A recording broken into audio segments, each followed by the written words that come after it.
ಸಂಸ್ಕೃತಿ, ಸಂಸ್ಕಾರ, ಸುದ್ವಿಚಾರದ ಸರಣಿ ಕಾರ್ಯಕ್ರಮವೇ ಮೌಲ್ಯಸುಧಾ. ಈ ಸರಣಿಯಲ್ಲಿ ಈಗಾಗಲೇ 4 ಮಾಲಿಕೆಗಳು ನೆರವೇರಿದ್ದು, ಇಂದಿನ ಮಾಲಿಕೆ 5ರಲ್ಲಿ ಮೌಲ್ಯಸುಧದ ಮಾರ್ಗದರ್ಶಕರು, ಅಜಕಾರು ಪದ್ಮಗೋಪಾಲ್ ಎಜುಕೇಷನ್ ಟ್ರಸ್ಟಿನ ಅಧ್ಯಕ್ಷರು, ಜ್ಞಾನಸುಧಾ ಪರಿವಾರದ ಯಜಮಾನರಾಗಿರುವಂತಹ ಡಾಕ್ಟರ್ ಸುಧಾಕರ ಶೆಟ್ಟಿಯವರು ಬದುಕಿಗೆ ಉಸಿರನ್ನು ಇತ್ತವರು, ವ್ಯಾಖ್ಯಾನಕ್ಕೆ ನಿಲುಕದ ಹೆತ್ತವರು ಎಂಬ ವಿಷಯದ ಕುರಿತಾಗಿ ತಮ್ಮ ಚಿಂತನೆಯನ್ನು ಪ್ರಸ್ತುತಪಡಿಸಲಿದ್ದಾರೆ. ಇಂದಿನ ಕಾರ್ಯಕ್ರಮದ ಮುಖ್ಯ ಅತಿಥಿಯಾಗಿರುವವರು ಅಜಕಾರು ಪದ್ಮಗೋಪಾಲ್ ಎಜುಕೇಷನ್ ಟ್ರಸ್ಟಿನ ಅಧ್ಯಕ್ಷರಾಗಿರುವಂತಹ ಡಾಕ್ಟರ್ ಸುಧಾಕರ ಶೆಟ್ಟಿಯವರು. ಇವರನ್ನು ಪ್ರೀತಿಪೂರ್ವಕವಾಗಿ ವೇದಿಕೆಗೆ ಆಹ್ವಾನಿಸ್ತಾ ಇದ್ದೇವೆ.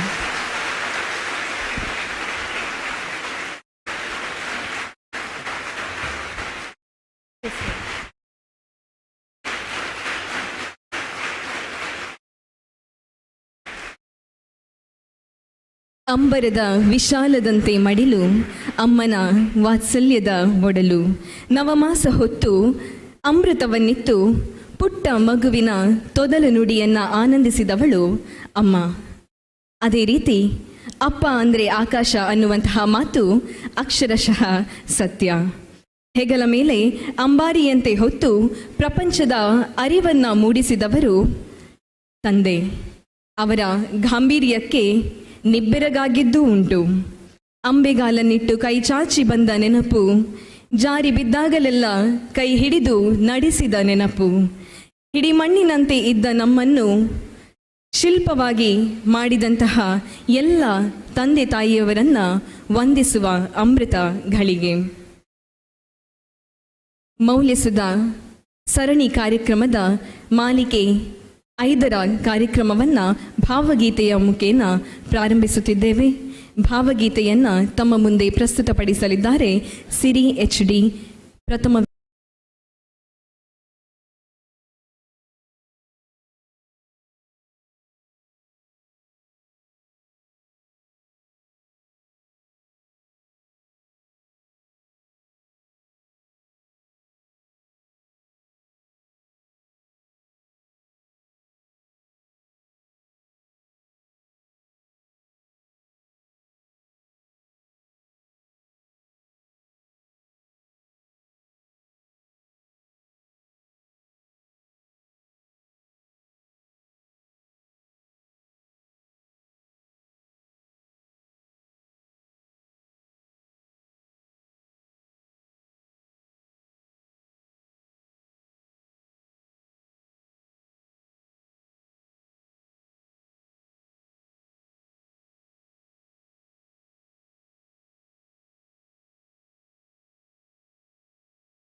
ಎಂಬ ಪುಟ್ಟ ಗ್ರಾಮದಲ್ಲಿ ದಿವಂಗತ ಗೋಪಶೆಟ್ಟಿ ಹಾಗೂ ದಿವಂಗತ ಪದ್ಮಶೆಟ್ಟಿಯವರ ಸುಪುತ್ರನಾಗಿ ಜನಿಸಿದಂತಹ ಡಾಕ್ಟರ್ ಸುಧಾಕರ ಶೆಟ್ಟಿಯವರು ತಮ್ಮ ಹೆತ್ತವರು ಶ್ರಮಜೀವಿಗಳು ಆಗಿರುವಂತಹ ಗೋಪಶೆಟ್ಟಿಯವರು ಹಾಗೂ ಪದ್ಮಶೆಟ್ಟಿಯವರ ಕಾರ್ಯವೈಖರಿಯನ್ನು ನೋಡಿ ಕಲಿತವರು.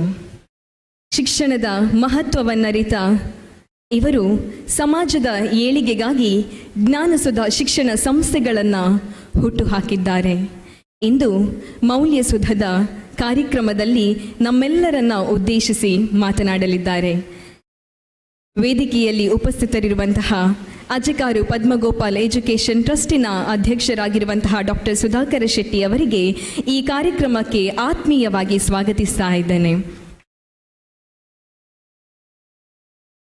ಇವರಿಗೆ ಪುಷ್ಪವನ್ನು ನೀಡಿ ಸ್ವಾಗತಿಸುವಂತೆ ಡಾಕ್ಟರ್ ಸುಧಾಕರ ಶೆಟ್ಟಿಯವರ ಗುರುಗಳು ಆಗಿರುವಂತಹ ಅಜಕಾರು ಪದ್ಮಗೋಪಾಲ್ ಎಜುಕೇಷನ್ ಟ್ರಸ್ಟ್ನ ಗವರ್ನಿಂಗ್ ಕೌನ್ಸಿಲ್ ಮೆಂಬರ್ ಆಗಿರುವಂತಹ ಶ್ರೀಯುತ ಶಾಂತಿರಾಜ್ ಹೆಗಡೆಯವರು ಪುಷ್ಪ ನೀಡಿ ಸ್ವಾಗತಿಸುವಂತೆ ವಿನಂತಿಸ್ತಾ ಇದ್ದೇನೆ. ತಮ್ಮ ಗುರುಗಳ ಕೈಯಿಂದ ಆಶೀರ್ವಾದದ ದ್ಯೋತಕ, ಪ್ರೀತಿಯ ದ್ಯೋತಕ ಪುಷ್ಪವನ್ನು ಸಲ್ಲಿಸಿ ಸ್ವಾಗತಿಸಿದ್ದಾರೆ. ಅಮ್ಮ ಹಚ್ಚಿದ ಹಣತೆ ಇನ್ನೂ ಬೆಳಗಿದೆ. ಅಪ್ಪನ ಅವಿರತ ಪರಿಶ್ರಮ ನಮ್ಮ ಕಣ್ಣ ಮುಂದಿದೆ. ಇದೀಗ ಮೌಲ್ಯಸುಧ ಮಾಲಿಕೆ 5 ಕಾರ್ಯಕ್ರಮದಲ್ಲಿ ಬದುಕಿಗೆ ಉಸಿರನ್ನು ಇತ್ತವರು, ವ್ಯಾಖ್ಯಾನಕ್ಕೆ ನಿಲುಕದ ಹೆತ್ತವರು ಎಂಬ ವಿಷಯದ ಕುರಿತಾಗಿ ತಮ್ಮ ಅನುಭವದ ಬುತ್ತಿಯಿಂದ ಒಂದಷ್ಟು ಚಿಂತನೆಗಳನ್ನು ನಮ್ಮ ಮುಂದಿಡಲಿದ್ದಾರೆ. ನಮ್ಮ ಮಾರ್ಗದರ್ಶಕರು, ಅಜಕಾರು ಪದ್ಮಗೋಪಾಲ್ ಎಜುಕೇಷನ್ ಟ್ರಸ್ಟಿನ ಅಧ್ಯಕ್ಷರು, ಜ್ಞಾನಸುಧ ಶಿಕ್ಷಣ ಸಂಸ್ಥೆಗಳ ಹುಟ್ಟಿಗೆ ಕಾರಣರಾದವರು ಡಾಕ್ಟರ್ ಸುಧಾಕರ ಶೆಟ್ಟಿಯವರು.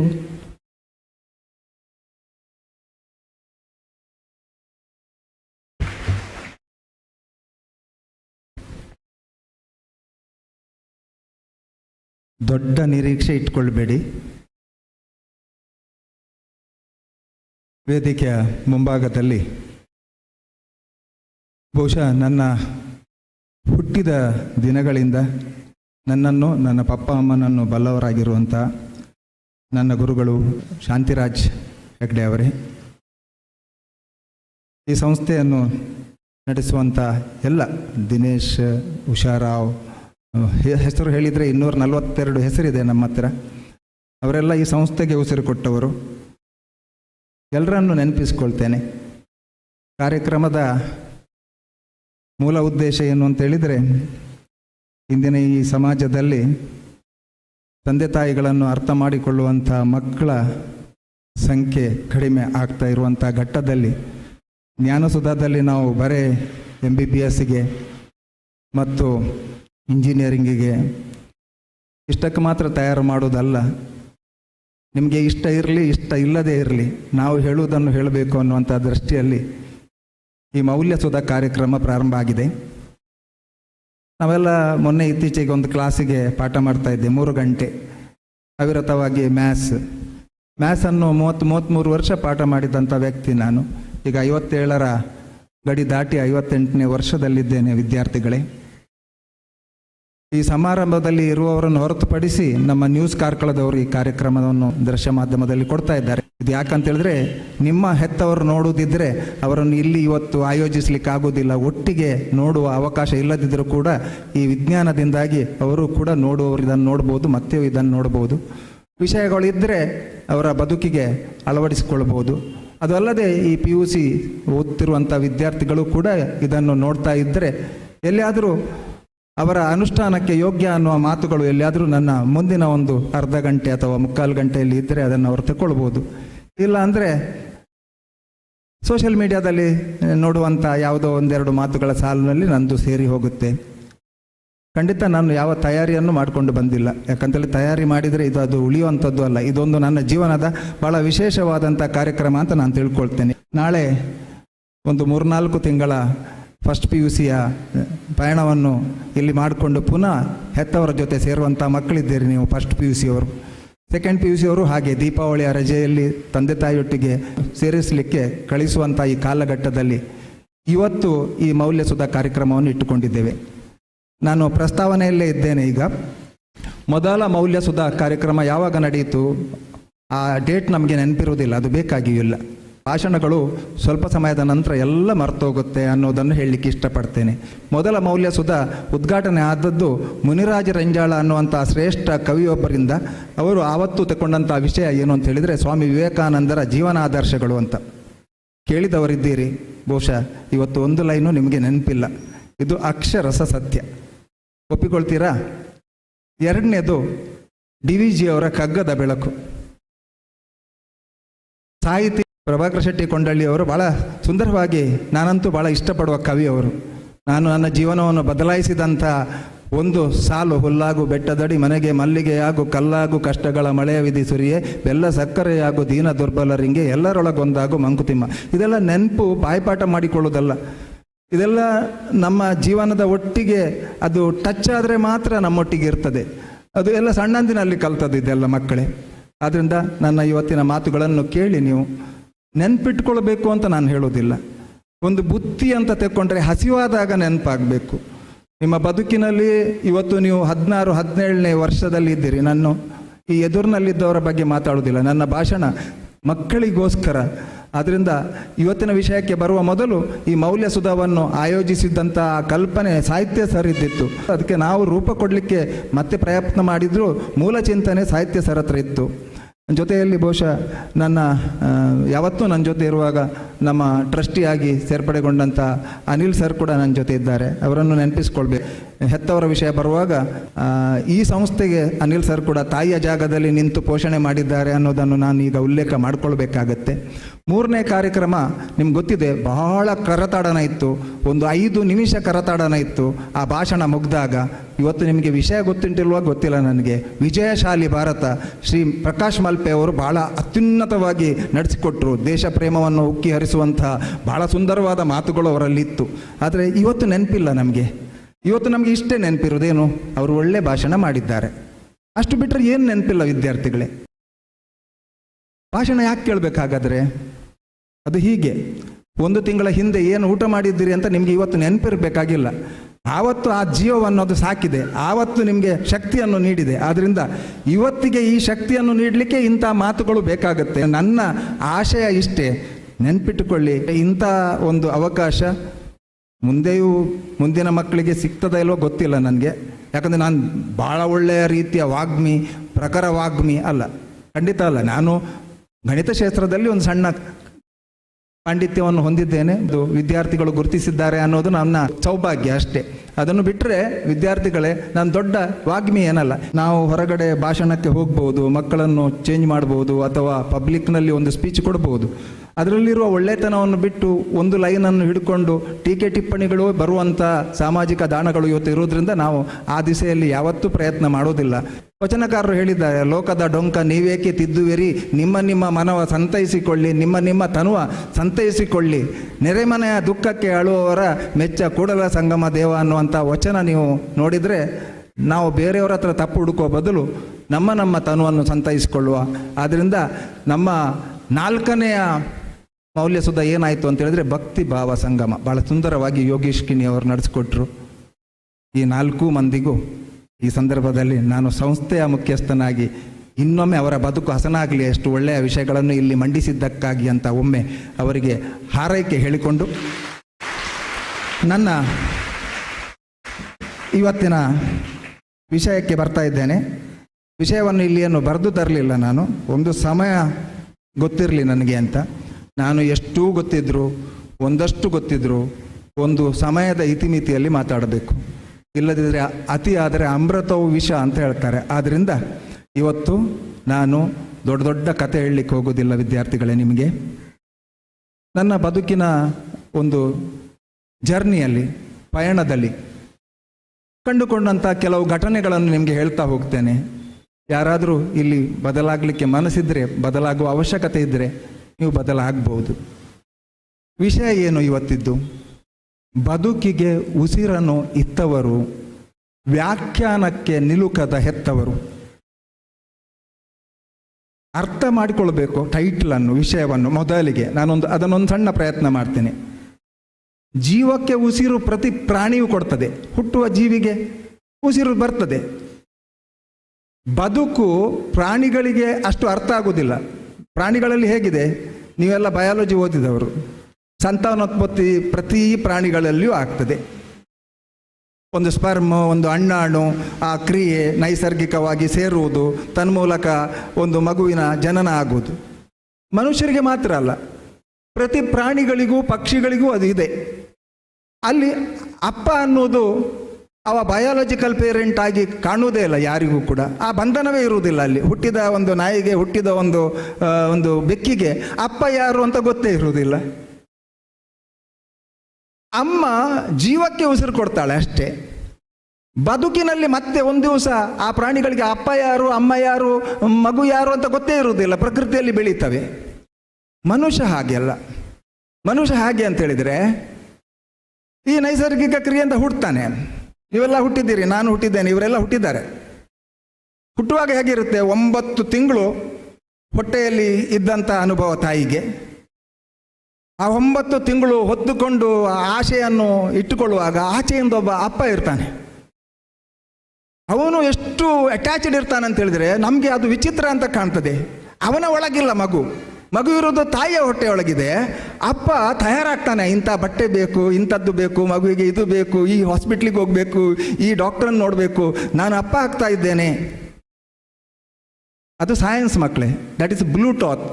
ಇದು ಕನೆಕ್ಟಿವಿಟಿ ಉಂಟು, ಇದು with wire, that is without wire. Beautifully connect ಆಗ್ತದೆ ಅಲ್ವಾ? ಅರ್ಥ ಮಾಡ್ಕೊಳ್ಳಿ. ಹ್ಯಾಕ್ ಬರುತ್ತೆ ಮಗು ಹೊರಗೆ ಬರುತ್ತೆ.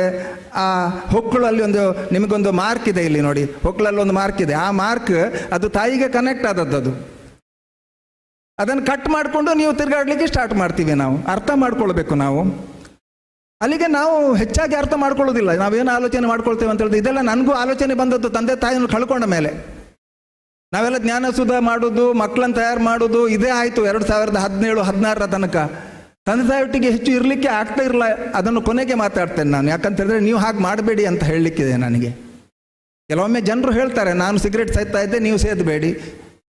ಹಾಗೆ ಅಲ್ಲ, ಇದು ಗೊತ್ತಾಗುವಾಗ ತುಂಬ ತಡವಾಗಿದೆ. ಬಹುಶಃ ಎಲ್ಲೋ ಒಂದು ಕಡೆ ಶಾಂತಿರಾಜ್ ಮಾಸ್ಟರ್ ಅಂತವರು ಟೀಚ್ ಮಾಡುವಾಗ ಒಳ್ಳೆಯ ವಿಷಯಗಳನ್ನು ಹೇಳಿದ್ದಾರೆ. ಆದರೆ ಹೀಗೆ ಆಗಿದೆ, ಮೌಲ್ಯಸುಧ 1, ಮೌಲ್ಯಸುಧ 2, ಮೌಲ್ಯಸುಧ 3 ಮರ್ತೋಗಿದೆ.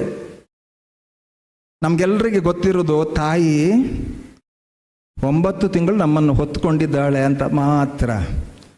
ಆ ದಿನದಿಂದ ತಾಯಿ ಮತ್ತು ತಂದೆ ಅವರ ಜೀವನ ಪರ್ಯಂತರ ಹೊಟ್ಟೆಯೊಳಗಲ್ಲ, ಹೃದಯದೊಳಗೆ ಹೊತ್ಕೊಂಡು ತಿರುಗಾಡ್ತಾರೆ. ಇದನ್ನು ನಾವು ನೆನಪಿಸ್ಕೊಳ್ಳೋದಿಲ್ಲ. ಈಗ ನಿಮ್ಮ ತಂದೆ ತಾಯಿ ಎಲ್ಲಿದ್ದಾರೆ ಹೇಳಿ? ಊರಿನಲ್ಲಿದ್ದಾರೆ.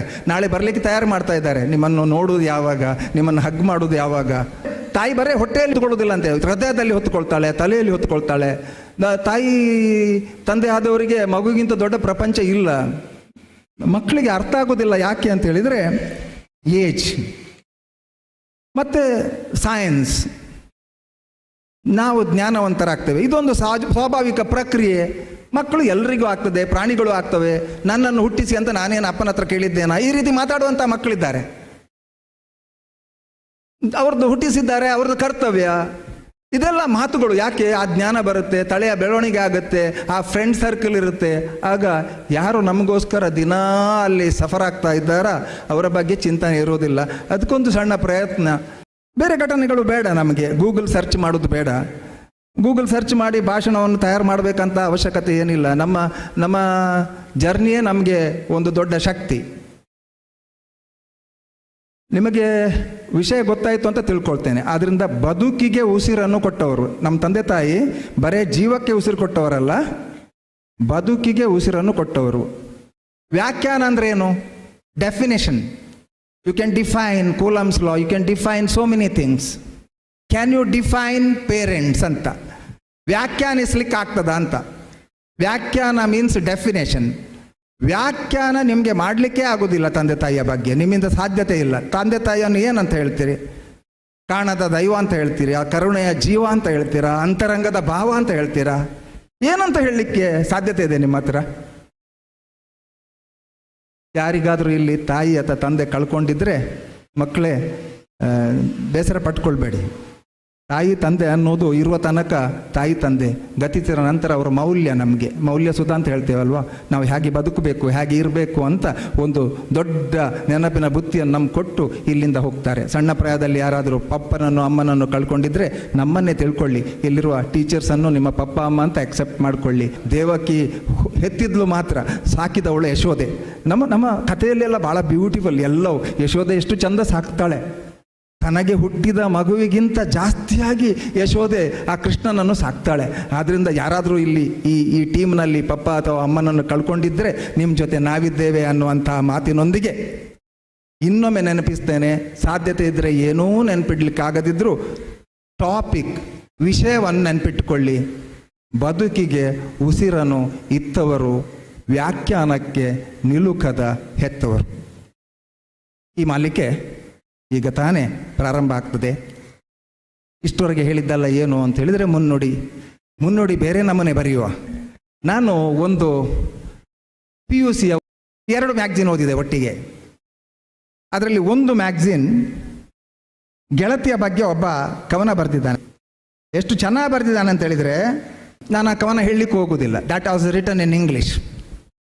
ಗೆಳತಿಯ ಬಗ್ಗೆ ಏನು ಬರೆದಿದ್ದ ಅಂತ ಹೇಳಿದರೆ, ಗೆಳತಿ ನಿನಗೆ ಟಯರ್ಡ್ ಆಗಿದ್ರೆ, ನಿನಗೆ ಸುಸ್ತಾಗಿದ್ರೆ ನನ್ನ ಎದೆಯ ಮೇಲೆ ಬಂದು ನೀನು ರೆಸ್ಟ್ ತೆಕ್ಕೋ.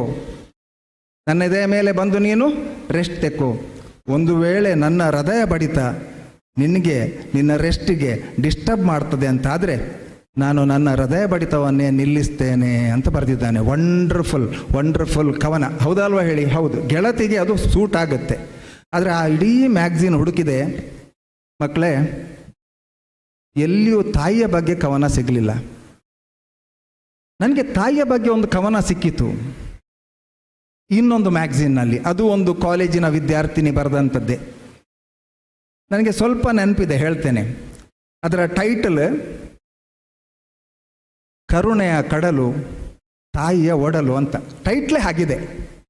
ನೀವೆಲ್ಲ ಹೇಳ್ಬೋದು ಈಗ, ಸರ್ ನಮ್ಮ ಏಜ್ 16 17, ನಿಮ್ಮ ಏಜ್ 57, ನೀವು ತಾಯಿಗೆ ಬರೆದದ್ದನ್ನು ಓದಿ ನಾನು ಗೆಳೆಯನಿಗೆ ಬರೆದದ್ದನ್ನು ಓದ್ತೇನೆ ಅಂತ ನೀವು ಹೇಳ್ಬೋದು ವಿದ್ಯಾರ್ಥಿಗಳೇ. ಆದರೆ ತಾಯಿ ಇಲ್ಲದೆ ಗೆಳತಿ ಇರಲಿಕ್ಕೆ ಸಾಧ್ಯತೆ ಇಲ್ಲ. ಅವಳೇನು ಬರೆದಿದ್ದಾಳೆ ಗೊತ್ತುಂಟ? ಇನ್ನೊಂದು ಹುಡುಗಿ, ಕರುಣೆಯ ಕಡಲು, ನೆನ್ಪಿಡುವುದು ಬೇಡ, ತಾಯಿಯ ಒಡಲು. ನಿನ್ನೀ ಸಹನೆಗೆ ಸಾಟಿ ಇಲ್ಲ. ತಾಯಿಗೆ ಬರೆಯುವುದವಳು, ನಿನ್ನೀ ಸಹನೆಗೆ ಸಾಟಿ ಇಲ್ಲ, ನಿನ್ನೀ ಕರುಣೆಗೆ ಪೈಪೋಟಿ ಇಲ್ಲ. ಎಷ್ಟು ಸುಂದರವಾದ ಕವಿತೆ. ಎರಡನೇ ಲೈನ್ ಇನ್ನೂ ಚೆನ್ನಾಗಿದೆ. ನಿನ್ನ ತಾಯ್ತನದ ಕರ್ತವ್ಯಕ್ಕೆ ಬೆಲೆ ಕಟ್ಟಲು ಸಾಧ್ಯವೇ ಇಲ್ಲ. ನಿನ್ನ ತಾಯ್ತನದ ಕರ್ತವ್ಯಕ್ಕೆ, ಕರ್ತವ್ಯ ಏನು ಹೇಳಿ? ನಿಮಗೆ ಸ್ಲೇಟ್ ಕೊಡೋದು, ಪುಸ್ತಕ ಕೊಡೋದು, ಅದನ್ನು ತುಂಬಿಸಿಕೊಡೋದು, ನಿಮಗೆ ಒಂದು ಸಣ್ಣ ಮುದ್ದು ಕೊಟ್ಟು ಸ್ಕೂಲಿಗೆ ಕಳಿಸೋದು, ಒತ್ತಾಯ ಮಾಡೋದು, ಪ್ರೀತಿ ಮಾಡೋದು, 20ರಲ್ಲಿ 20 ಮಾರ್ಕ್ ತಗೊಂಡ್ರೆ ಒಂದಷ್ಟು ಏನೋ ತಿಂಡಿ ಮಾಡಿ ಕೊಡೋದು, ಏನನ್ನೋ ಕೊಡೋದು. ಎಷ್ಟು ಚಂದ ಇದೆ ಅಂತ ಹೇಳಿದರೆ, ಮುಂದುವರಿದು ಹೇಳ್ತಾಳೆ ಅವಳು, ಆ ಕವಿಯತ್ರಿ. ಭಾಳ ಸುಂದರ ಇದೆ, ಕೇಳಬೇಕೆಲ್ಲರೂ.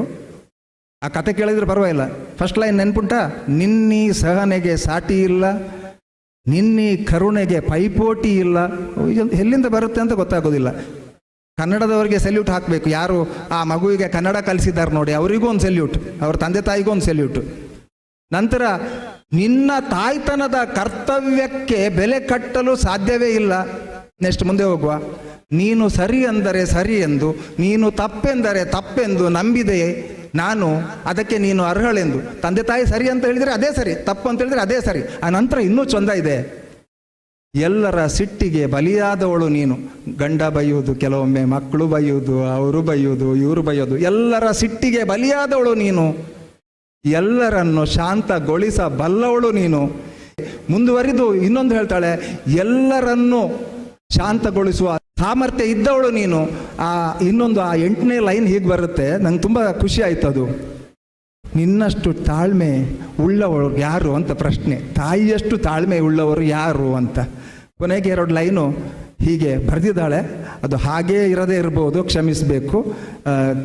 ಕೇಳಿ, ನೀವು ಇದನ್ನು ಕೇಳಬೇಕಾಗುತ್ತೆ, ನೀವು ಹೆಮ್ಮೆ ಪಟ್ಕೊಳ್ತೀರಿ. ಖಂಡಿತ ನೀವು ಈ ಕವನ ಮುಗಿದು ಒಂದು ಸ್ವಲ್ಪ ಹೊತ್ತಿನಲ್ಲಿ ಆದರೂ ಒಮ್ಮೆ ಕ್ಲಾಪ್ ಹೊಡಿತೀರಿ ನೀವು ಅಂತ ನಾನು ತಿಳ್ಕೊಳ್ತೇನೆ. ಆಮೇಲೆ ಅನ್ನಿಸಿದರೆ ಮಾತ್ರ, ನಿನ್ನಿಂದ ಹುಟ್ಟಿದ ನನ್ನ ಮನಸ್ಸು ಮಿಡಿಯುವುದು ನಿನಗಾಗಿ,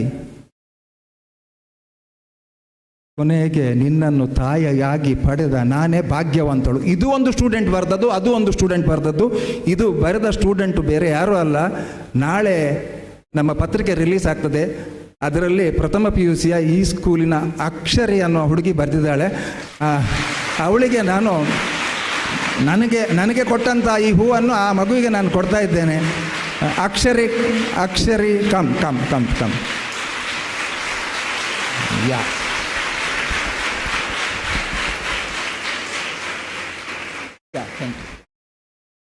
ಕವನ ಓದುವಾಗ ಸ್ವಲ್ಪ ತಪ್ಪಾಗಿದ್ದರೆ ಕ್ಷಮಿಸಿ ಕವಿಗಳೇ. ನಿನ್ನಿಂದ ಹುಟ್ಟಿದ ಈ ಜೀವ ಮಿಡಿಯುವುದು ನಿನಗಾಗಿ, ನಿನ್ನನ್ನು ತಾಯಿಯಾಗಿ ಪಡೆದ ನಾನೇ ಭಾಗ್ಯವಂತಳು. ನಿನ್ನನ್ನು ಸ್ಟೂಡೆಂಟ್ ಆಗಿ ಪಡೆದಂಥ ನಾವು ಭಾಗ್ಯವಂತರು ಅಂತ ಈ ಸಂದರ್ಭದಲ್ಲಿ ನಾವು ಹೇಳ್ತೇವೆ.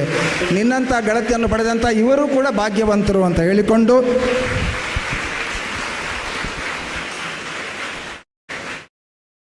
ಸತ್ಯ ಹೇಳ್ತೇನೆ, ಇದು ಜ್ಯೋತಿ ಪದ್ಮನಾಭ ಅವರು ಈ ಪತ್ರಿಕೆ ಬಂದಿದೆ ಇವತ್ತು ಪ್ರಿಂಟಾಗಿ, ಒಮ್ಮೆ ನೋಡಿ ಸರ್ ಅಂತ ಕೊಟ್ಟಿದ್ರು ಇವತ್ತು ಮಧ್ಯಾಹ್ನ.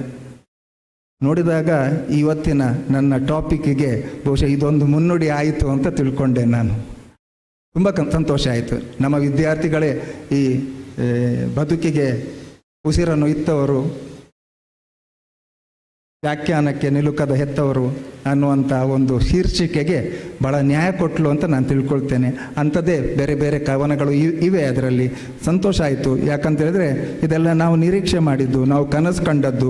ಗೆಳತಿ ಇರಬಾರ್ದು ಅಂತಲ್ಲ, ಗೆಳತಿಗೂ ಕವನ ಬರೀರಿ ನೀವು ನಿಮ್ಮ ಕಾಲಿನ ಮೇಲೆ ನಿಂತು ನೀವು ಸಂಪಾದನೆ ಮಾಡಿ ನೀವು ಪಪ್ಪ ಅಮ್ಮನನ್ನು ಚೆನ್ನಾಗಿ ನೋಡಿಕೊಳ್ತೇನೆ ಅನ್ನುವಂಥ ಪ್ರತಿಜ್ಞೆ ಮಾಡಿಕೊಂಡು ನೀವು ಕೂಡ ತಂದೆ ತಾಯಿ ಆಗ್ತೀರಿ ಒಂದು ದಿವಸ. ಇದು ಬರೇ ನಿಮ್ಮ ತಂದೆ ತಾಯಿಯನ್ನು ನೀವು ನೋಡ್ಕೊಳ್ಳಿ ಅನ್ನೋದಕ್ಕೆ ಈ ಭಾಷಣ ಅಲ್ಲ ನಂದು. ನಾಳೆ ನೀವೊಂದು ಮಗುವಿನ ತಂದೆ ತಾಯಿ ಆಗುವಾಗ ಹೇಗಿರಬೇಕು ಅನ್ನೋದು, ಎಷ್ಟು ಕಷ್ಟ ಇದೆ ಒಂದು ತಂದೆ ತಾಯಿ ಅನ್ನೋದಕ್ಕೆ ಈ ಮಾತುಗಳು. ಇಲ್ಲೊಬ್ಬ ವಿದ್ಯಾರ್ಥಿ ಫಸ್ಟ್ ಬ್ಯಾಚ್ನಲ್ಲಿದ್ದ, ಹೆಸರು ಹೇಳುವುದಿಲ್ಲ, ಎಲ್ಲ ಶಿಕ್ಷಕರಿಗೆ ಗೊತ್ತಿದೆ. ಅವನ ತಂದೆ ತೆಂಗಿನಕಾಯಿ ಮಾರಿಕೊಂಡು ತಲೆಯಲ್ಲಿ ಮೂಟೆ ಹೊತ್ತುಕೊಂಡು ಅಂಗಿಯಲ್ಲಿ ಹರಕಲು ಅಂಗಿ ಹಾಕ್ಕೊಂಡು ಒಂದು ದಿವಸ ನನ್ನಲ್ಲಿಗೆ ಬಂದರು. ಬಂದಾಗ ಕಣ್ಣಲ್ಲಿ ನೀರಿದೆ. ಏನು ಅಂತ, ಸರ್ ನನ್ನ ಮಗ ನನಗೇನು ರೆಸ್ಪೆಕ್ಟ್ ಕೊಡೋಲ್ಲ, ನನಗೆ ಹೇಳಿದ್ದಾನೆ ಸ್ಕೂಲ್ ಕಡೆ ನೀನು ಬರಬಾರ್ದು, ನಿನ್ನ ಡ್ರೆಸ್ ಎಲ್ಲ ಚೆನ್ನಾಗಿದ್ದ. ಆಗಿನ ಕಾಲ ಪ್ರಿನ್ಸಿಪಾಲ್ರಿಗೆಲ್ಲ ಗೊತ್ತುಂಟು, ಈಗೆಲ್ಲ ನಾವು ಮ್ಯಾನ್ ಹ್ಯಾಂಡ್ಲ್ ಮಾಡೋದಿಲ್ಲ, ಜಗದೀಶ್ ಮಾಸ್ಟ್ರೆ ಈಗೆಲ್ಲ ಹೊಡೆಯೋದಿಲ್ಲ ಯಾರಿಗೂ ನಾವು. ಈಗ ಕಾಲ ಬದಲಾಗಿದೆ. ನನಗೆ ತಡ್ಕೊಳ್ಳಿಕ್ಕಾಗಲಿಲ್ಲ. ನಿಮ್ಗೆ ಗೊತ್ತಿದೆ, ನಿಮ್ಮ ಮಕ್ಕಳು ಕೂಡ ನನ್ನ ವಿದ್ಯಾರ್ಥಿಗಳು, ನಾನು ಇಂಥದ್ದನ್ನೆಲ್ಲ ಸಹಿಸುವುದಿಲ್ಲ. ಯಾಕಂತೇಳಿದ್ರೆ ನಾವೆಲ್ಲ ಇವತ್ತು ಹೀಗೆ ಆಗಿದ್ದಿದ್ರೆ ನಮ್ಮ ತಂದೆ ತಾಯಿ, ನಮ್ಮ ಸರ್ಗೆ ಗೊತ್ತಿದೆ. ಆದರೆ ಯಾರಾದರೂ ತಂದೆ ತಾಯಿಗೆ ಉಲ್ಟಾ ಮಾತಾಡಿದರೆ ನನಗೆ ಸಹಿಸಲಿಕ್ಕೆ ಆಗೋದಿಲ್ಲ. ನಾನು ಹೋಗುವಾಗ ಕೆಮಿಸ್ಟ್ರಿ ಲ್ಯಾಬ್ನಲ್ಲಿ ಅವ ಹುಡುಗ ಲ್ಯಾಬ್ ಮಾಡ್ತಾ ಇದ್ದಾನೆ. ಅವನನ್ನು ಹೊರಗೆ ಎಳ್ಕೊಂಡು ಬಂದೆ, ಎರಡು ಬಿಟ್ಟೆ. ನನಗೆ ತಡೀಲಿಕ್ಕಾಗ, ನಾನು ಮಾಡಿದ್ದು ಸರಿ ಅಂತ ಹೇಳೋದಿಲ್ಲ, ನಾನು ಗ್ರೇಟ್, ನಾನು ಹೀರೋ ಅಂತ ಹೇಳೋದಿಲ್ಲ. ನಾನೊಂದು ಮಾತು ಹೇಳಿದೆ ಅವನಿಗೆ, ನಿನ್ನಲ್ಲಿ PCMC ಅಂತಲೇ ಹೇಳ್ತಾ ಇದ್ದೇನೆ, ಹುಡುಗನ ಹೆಸರು ಬೇಡ, ಎಲ್ಲರಿಗೂ ಗೊತ್ತಿದೆ. PCMCಯಲ್ಲಿ ನಿನಗೆ 4ರಲ್ಲಿ 4ಕ್ಕೆ 100 ತೆಗೆಯುವಂಥ ಯೋಗ್ಯತೆ ಇದೆ. ಆದರೆ ಆ ಯೋಗ್ಯತೆ ಏನು ಪ್ರಯೋಜನ ಇದೆ ಅಪ್ಪನಿಗೆ ನೀನು ಗೌರವ ಕೊಡದಿದ್ರೆ? ನನ್ನ ಅಪ್ಪ ಒಂದು ಲಂಗೋಟಿ ಉಟ್ಕೊಂಡು ಸಾಗುವಳಿ ಮಾಡ್ತಾ ಇದ್ರು, ಸರ್ ಇದ್ದಾರೆ ಇಲ್ಲಿ, ಒಂದು ಅಡ್ಡ ಬಟ್ಟೆ ಉಟ್ಕೊಂಡಿದ್ರು. ಯಾವತ್ತೂ ನನ್ನ ಅಪ್ಪ ನನಗೆ ಹೆಸಿಗೆ ಅಂತ ಅನ್ನಿಸ್ಲಿಲ್ಲ. Proud feeling. ನನ್ನ ತಲೆ ಬೋಳಾದಾಗಲೂ ನಾನು ಸಂತೋಷ ಪಡ್ತೇನೆ, ಯಾಕಂತ ಹೇಳಿದ್ರೆ ಅಪ್ಪ ಕೊಟ್ಟದ್ದು ಅಂತ.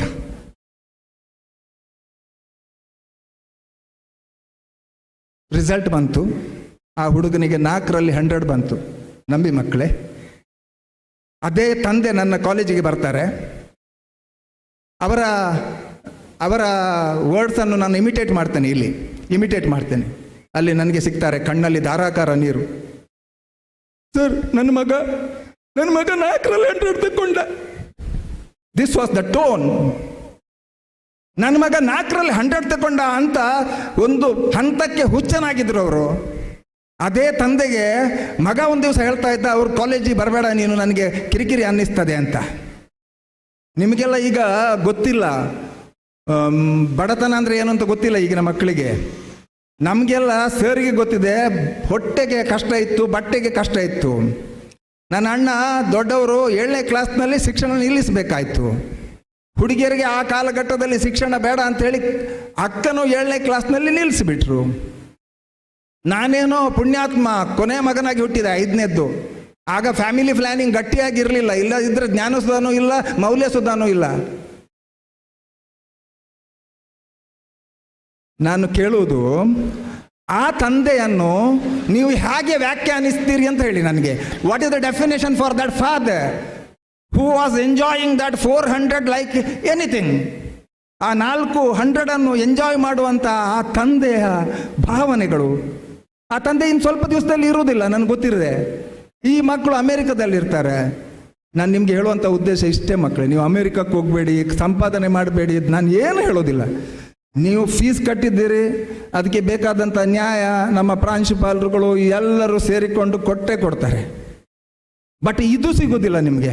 ಇಂಥ ಚಿಂತನೆಗಳನ್ನು ನೀವು ಈ ಸಂದರ್ಭದಲ್ಲಿ ನಿಮ್ಮ ಬ್ಲಡ್ನೊಟ್ಟಿಗೆ, ನಿಮ್ಮ ಉಸಿರಿನೊಟ್ಟಿಗೆ ಜೋಡಿಸಿಕೊಳ್ಳದಿದ್ದರೆ ನೀವೊಂದು ಎನಿಮಲ್ ಆಗ್ತೀರಿ ಅಷ್ಟೇ.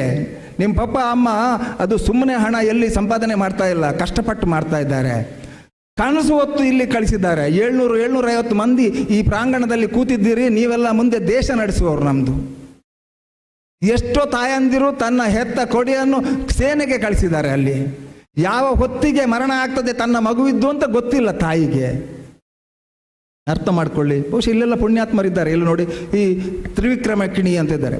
ಕೆಲವು ಮಕ್ಕಳಿಗೆ ಅನ್ನಿಸ್ಬೋದು, ಯಾಕಪ್ಪ ತ್ರಿವಿಕ್ರಮ್ ಕಿಣಿ ಮತ್ತು ದೇವೇಂದ್ರ ನಾಯ್ಕರ ಜೊತೆ ಸರ್ ಇರ್ತಾರೆ ಅಂತ. ಅವ್ರದ್ದೊಂದು ಹಳೆ ಕಾರ್ ಬರ್ತದೆ ನನ್ನನ್ನು ಕರ್ಕೊಂಡು ಹೋಗ್ಲಿಕ್ಕೆ. ಅವರ ಹತ್ರ ಒಂದು 25 ಲಾರಿ ಇದೆ ಅಂತ ನನಗೆ ಅವರ ಫ್ರೆಂಡ್ಶಿಪ್ ಅಲ್ಲ. ಅವರು ಇವತ್ತು ತಂದೆ ತಾಯಿ 80 ವರ್ಷದ ತಂದೆ ತಾಯಿಯನ್ನು ಯಾವ ರೀತಿ ನೋಡ್ಕೊಳ್ತಾ ಇದ್ದಾರೆ ಅನ್ನೋದು ನಾನು ಅವರೊಟ್ಟಿಗೆ ಫ್ರೆಂಡ್ಶಿಪ್ ಇಟ್ಕೊಳ್ಳುವಂಥ ಒಂದು ಉದ್ದೇಶ. ಇದೇ ವೇದಿಕೆಯ ಮೇಲೆ ಅವರ ತಂದೆ ತಾಯಿಯ 50ನೇ ವರ್ಷದ ಮದುವೆ ದಿನವನ್ನು ಬಹಳ ವಿಜೃಂಭಣೆಯಿಂದ ಮಾಡಿದರು ಮಕ್ಕಳೇ. ವಿಜೃಂಭಣೆ ಅಂದರೆ ಹೇಗೆ ಅಂತ ಹೇಳ್ತೇನೆ. ಇಲ್ಲಿ ಪುರಸಭೆಯ ಪೌರ ಕಾರ್ಮಿಕರಿಗೆ ಹಣ ಕೊಟ್ಟು, ಸ್ಕಾಲರ್ಶಿಪ್ ಕೊಟ್ಟು, 1,500 ಜನರನ್ನು ಇಲ್ಲಿ ಸೇರಿಸಿ ಅವರನ್ನು ಪುನಃ ಮದುವೆಯ ವಾತಾವರಣದಲ್ಲಿ ತಂದಾಗ ನೀವು ನೋಡಬೇಕು. ನಾನು ಆವತ್ತಿನ ಆ ಭಾಷಣ ಮಾಡಿದ್ದೆ. ಆ ಭಾಷಣ ಬಹುಶಃ ಇವತ್ತು ಇಟ್ಕೊಂಡಂತೆ 1 ತಿಂಗಳಿಗೊಮ್ಮೆ ಆದರೂ ನೋಡ್ತಾರಂತೆ ಅವರು. ಅವರ ತಾಯಿ, ಇವರೆಲ್ಲ ಸೈಕಲ್ನಲ್ಲಿದ್ದರು ಆವಾಗ, ಕಷ್ಟ ಇತ್ತು. ತಾಯಿ ತಂದೆ ಇವತ್ತು ಮಗ ಕೊಡುವ ಸುಖ ನೋಡಿಕೊಂಡು ಅಷ್ಟು ಖುಷಿಯಲ್ಲಿದ್ದಾರೆ. ಅದೇ ರೀತಿ ನಮ್ಮ ಪ್ರಿನ್ಸಿಪಾಲ್ರು ಕೂಡ 50ನೇ ವರ್ಷದ ತಂದೆ ತಾಯಿದ್ದು ಮಾಡಿದ್ದು ಗೊತ್ತಿದೆ. ಜೊತೆಗೆ ನಮ್ಮ ಅನಿಲ್ ಸರ್ ಅವರು 50 ವರ್ಷದ ಮದುವೆ ದಿವಸವನ್ನು ಇದರಲ್ಲಿ ಯಾಕೆ ಹೇಳ್ತಾ ಇದ್ದೇನೆ ಅಂತ ಹೇಳಿದರೆ, ಅಷ್ಟು ಕಷ್ಟಪಟ್ಟವರಿಗೆ ಆ ಒಂದು ದಿವಸದ ಸುಖ ಭಾಳ ದೊಡ್ಡದಂತ ಕಾಣುತ್ತೆ. ಅವರ ಜೊತೆಯಲ್ಲಿ ಇವರು ಸರ್ ಕೂಡ, ಅನಿಲ್ ಸರ್ ಅವರ ಚಿಕ್ಕಪ್ಪ ಇದ್ದಾರೆ, ಅವ್ರದ್ದು ಜೊತೆಯಲ್ಲೇ ಆಯಿತು 50ನೇ ವರ್ಷದ ಮದುವೆಯ ಒಂದು ಸಂಭ್ರಮಾಚರಣೆ. ನಾನು ಅದರಲ್ಲಿ ಭಾಗವಹಿಸಿದ್ದೆ ವಿದ್ಯಾರ್ಥಿಗಳೇ. ಸುಧಾಮೂರ್ತಿ ಅವರು ಒಂದು ಕಡೆ ಹೇಳ್ತಾರೆ, ಸುಧಾಮೂರ್ತಿ ಗೊತ್ತಲ್ಲ ನಿಮಗೆಲ್ಲ, ಸುಧಾಮೂರ್ತಿ ಏನು ಹೇಳ್ತಾರೆ ಅಂತ ಹೇಳಿದರೆ, ದೇವರನ್ನು ಪೂಜಿಸಿದರೆ ಅಮ್ಮ ಬರುವುದಿಲ್ಲ, ಅಮ್ಮನನ್ನು ಪೂಜಿಸಿದರೆ ದೇವರು ಬರ್ತಾರೆ ಅಂತ.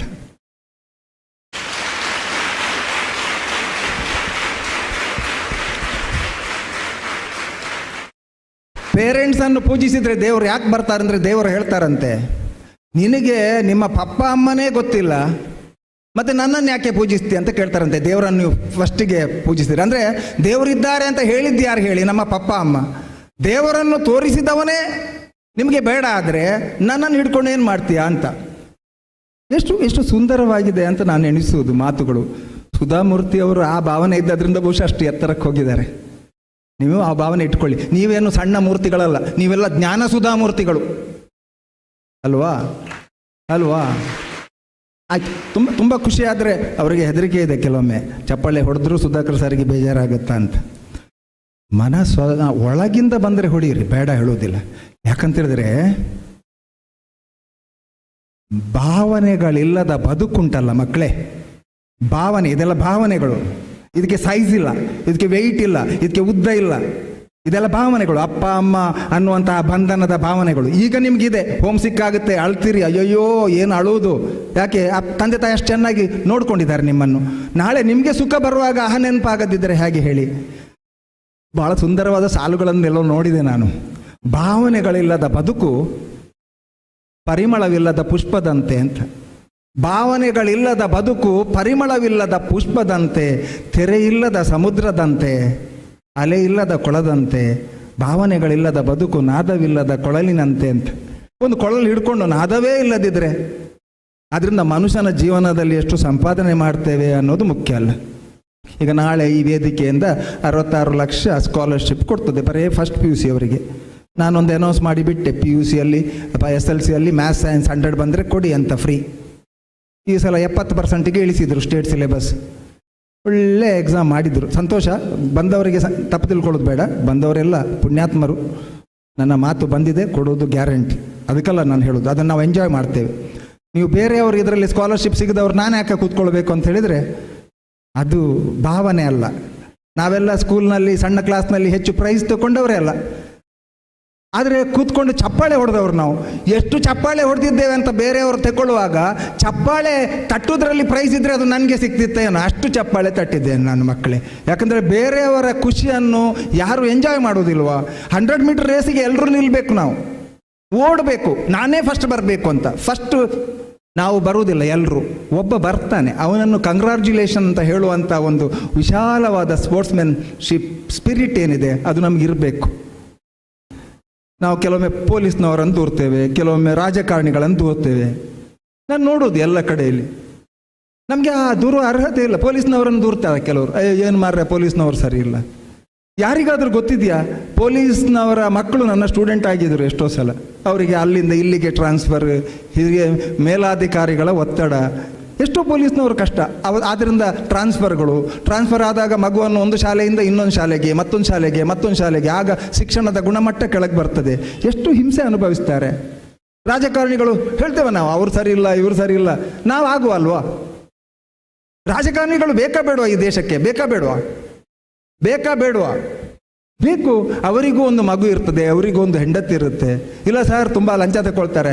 ಎಲ್ಲರನ್ನೂ ಒಂದೇ ತಕ್ಕಡಿಯಲ್ಲಿ ತೂಗುವುದು ಬೇಡ. ನಾವು ಬೇರೆಯವರನ್ನು ದೂರುವುದು ಬೇಡ. ನಾನು ಆಗಲೇ ಹೇಳಿದೆ, ಲೋಕದ ಡೊಂಕ ನೀವೇಕೆ ತಿದ್ದುವಿರಿ. ಇದೆಲ್ಲ ತಂದೆ ತಾಯಿ ನಮ್ಗೆ ಕಲಿಸಿಕೊಳ್ಳೋದು ಮಕ್ಕಳೇ. ನಾನು ಇದನ್ನು ಯಾಕೆ ರಾಜಕೀಯ ಅಥವಾ ಪೊಲೀಸ್ ಇದನ್ನೆಲ್ಲ ತರ್ತಾ ಇದ್ದೇನೆ ಅಂತ ಹೇಳಿದರೆ, ನಮಗೆ ನಮ್ಮ ತಂದೆ ತಾಯಿ ಭಾಳ ಒಳ್ಳೆಯ ರೀತಿಯಲ್ಲಿ ಹೇಳಿದರು. ನನಗೆ ತಂದೆ ಹೇಳಿದ್ದು ಇವತ್ತು ನೆನಪುಂಟು, ನೀನು ಒಳ್ಳೆಯದಾದರೆ ಊರೇ ಒಳ್ಳೆಯದು ಅಂತ. ನನ್ನ ತಂದೆ ಹೇಳಿದ ಮಾತು ಹೆಚ್ಚಿನ ಆಗಿನ ಕಾಲದ ಮಕ್ಕಳಿಗೆ ತಂದೆ ತಾಯಿ ಹೇಳ್ತಿದ್ರು, ನೀನು ಒಳ್ಳೆಯದಾದರೆ ಊರೇ ಒಳ್ಳೆಯದು ಅಂತ. ನೀನು ಒಳ್ಳೆಯವನಾಗಿರು, ಆಗ ಇಡೀ ಊರೇ ಒಳ್ಳೆಯದಾಗಿರ್ತದೆ ಅಂತ ಸದ್ಗುರು ಹೇಳ್ತಾ ಇದ್ರು.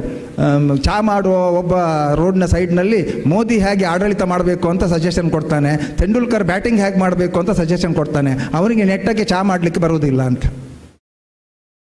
ಕಾಲೇಜ್ ಮಾಡುವವರಿಗೂ ಒಂದು ಟೀಕೆ ಟಿಪ್ಪಣಿ ಇರುತ್ತೆ, ರಾಜಕಾರಣಿಗಳಿಗೂ. ನಾನು ನಿಮಗೆ ಹೇಳೋದು, ನೀವು ಹಾಗೆ ಬೆಳಿಬೇಡಿ ಮಕ್ಕಳೇ. ನೀವು ಹೇಗೆ ಬೆಳಿಬೇಕು ಅಂತ ಹೇಳಿದರೆ, ಓದಿ ಜ್ಞಾನವಂತರಾಗಿ, ಜೊತೆಯಲ್ಲಿ ಪಪ್ಪ ಅಮ್ಮನನ್ನು ಗೌರವಿಸಿ. ಯಾಕಂತ ಹೇಳಿದ್ರೆ ಬದುಕಿಗೆ ಉಸಿರು ಕೊಟ್ಟಂಥ ವ್ಯಕ್ತಿಗಳನ್ನು ನೀವು ಡಿಫೈನ್ ಮಾಡಲಿಕ್ಕಾಗೋದಿಲ್ಲ. They are beyond definition. ಅವರು ನಿಮ್ಮ ಯಾವ ವ್ಯಾಖ್ಯಾನಕ್ಕೂ ನಿಲುಕುವುದಿಲ್ಲ. ನಾನು ಆಗ ಹೇಳಿದ ಹಾಗೆ ಏನು ಹೇಳ್ಬೋದು ಅವರನ್ನು? ಕಾಣದ ದೈವ ಅಂತ ಹೇಳ್ಬೋದಾ? ಕಾಣ್ತಾರೆ.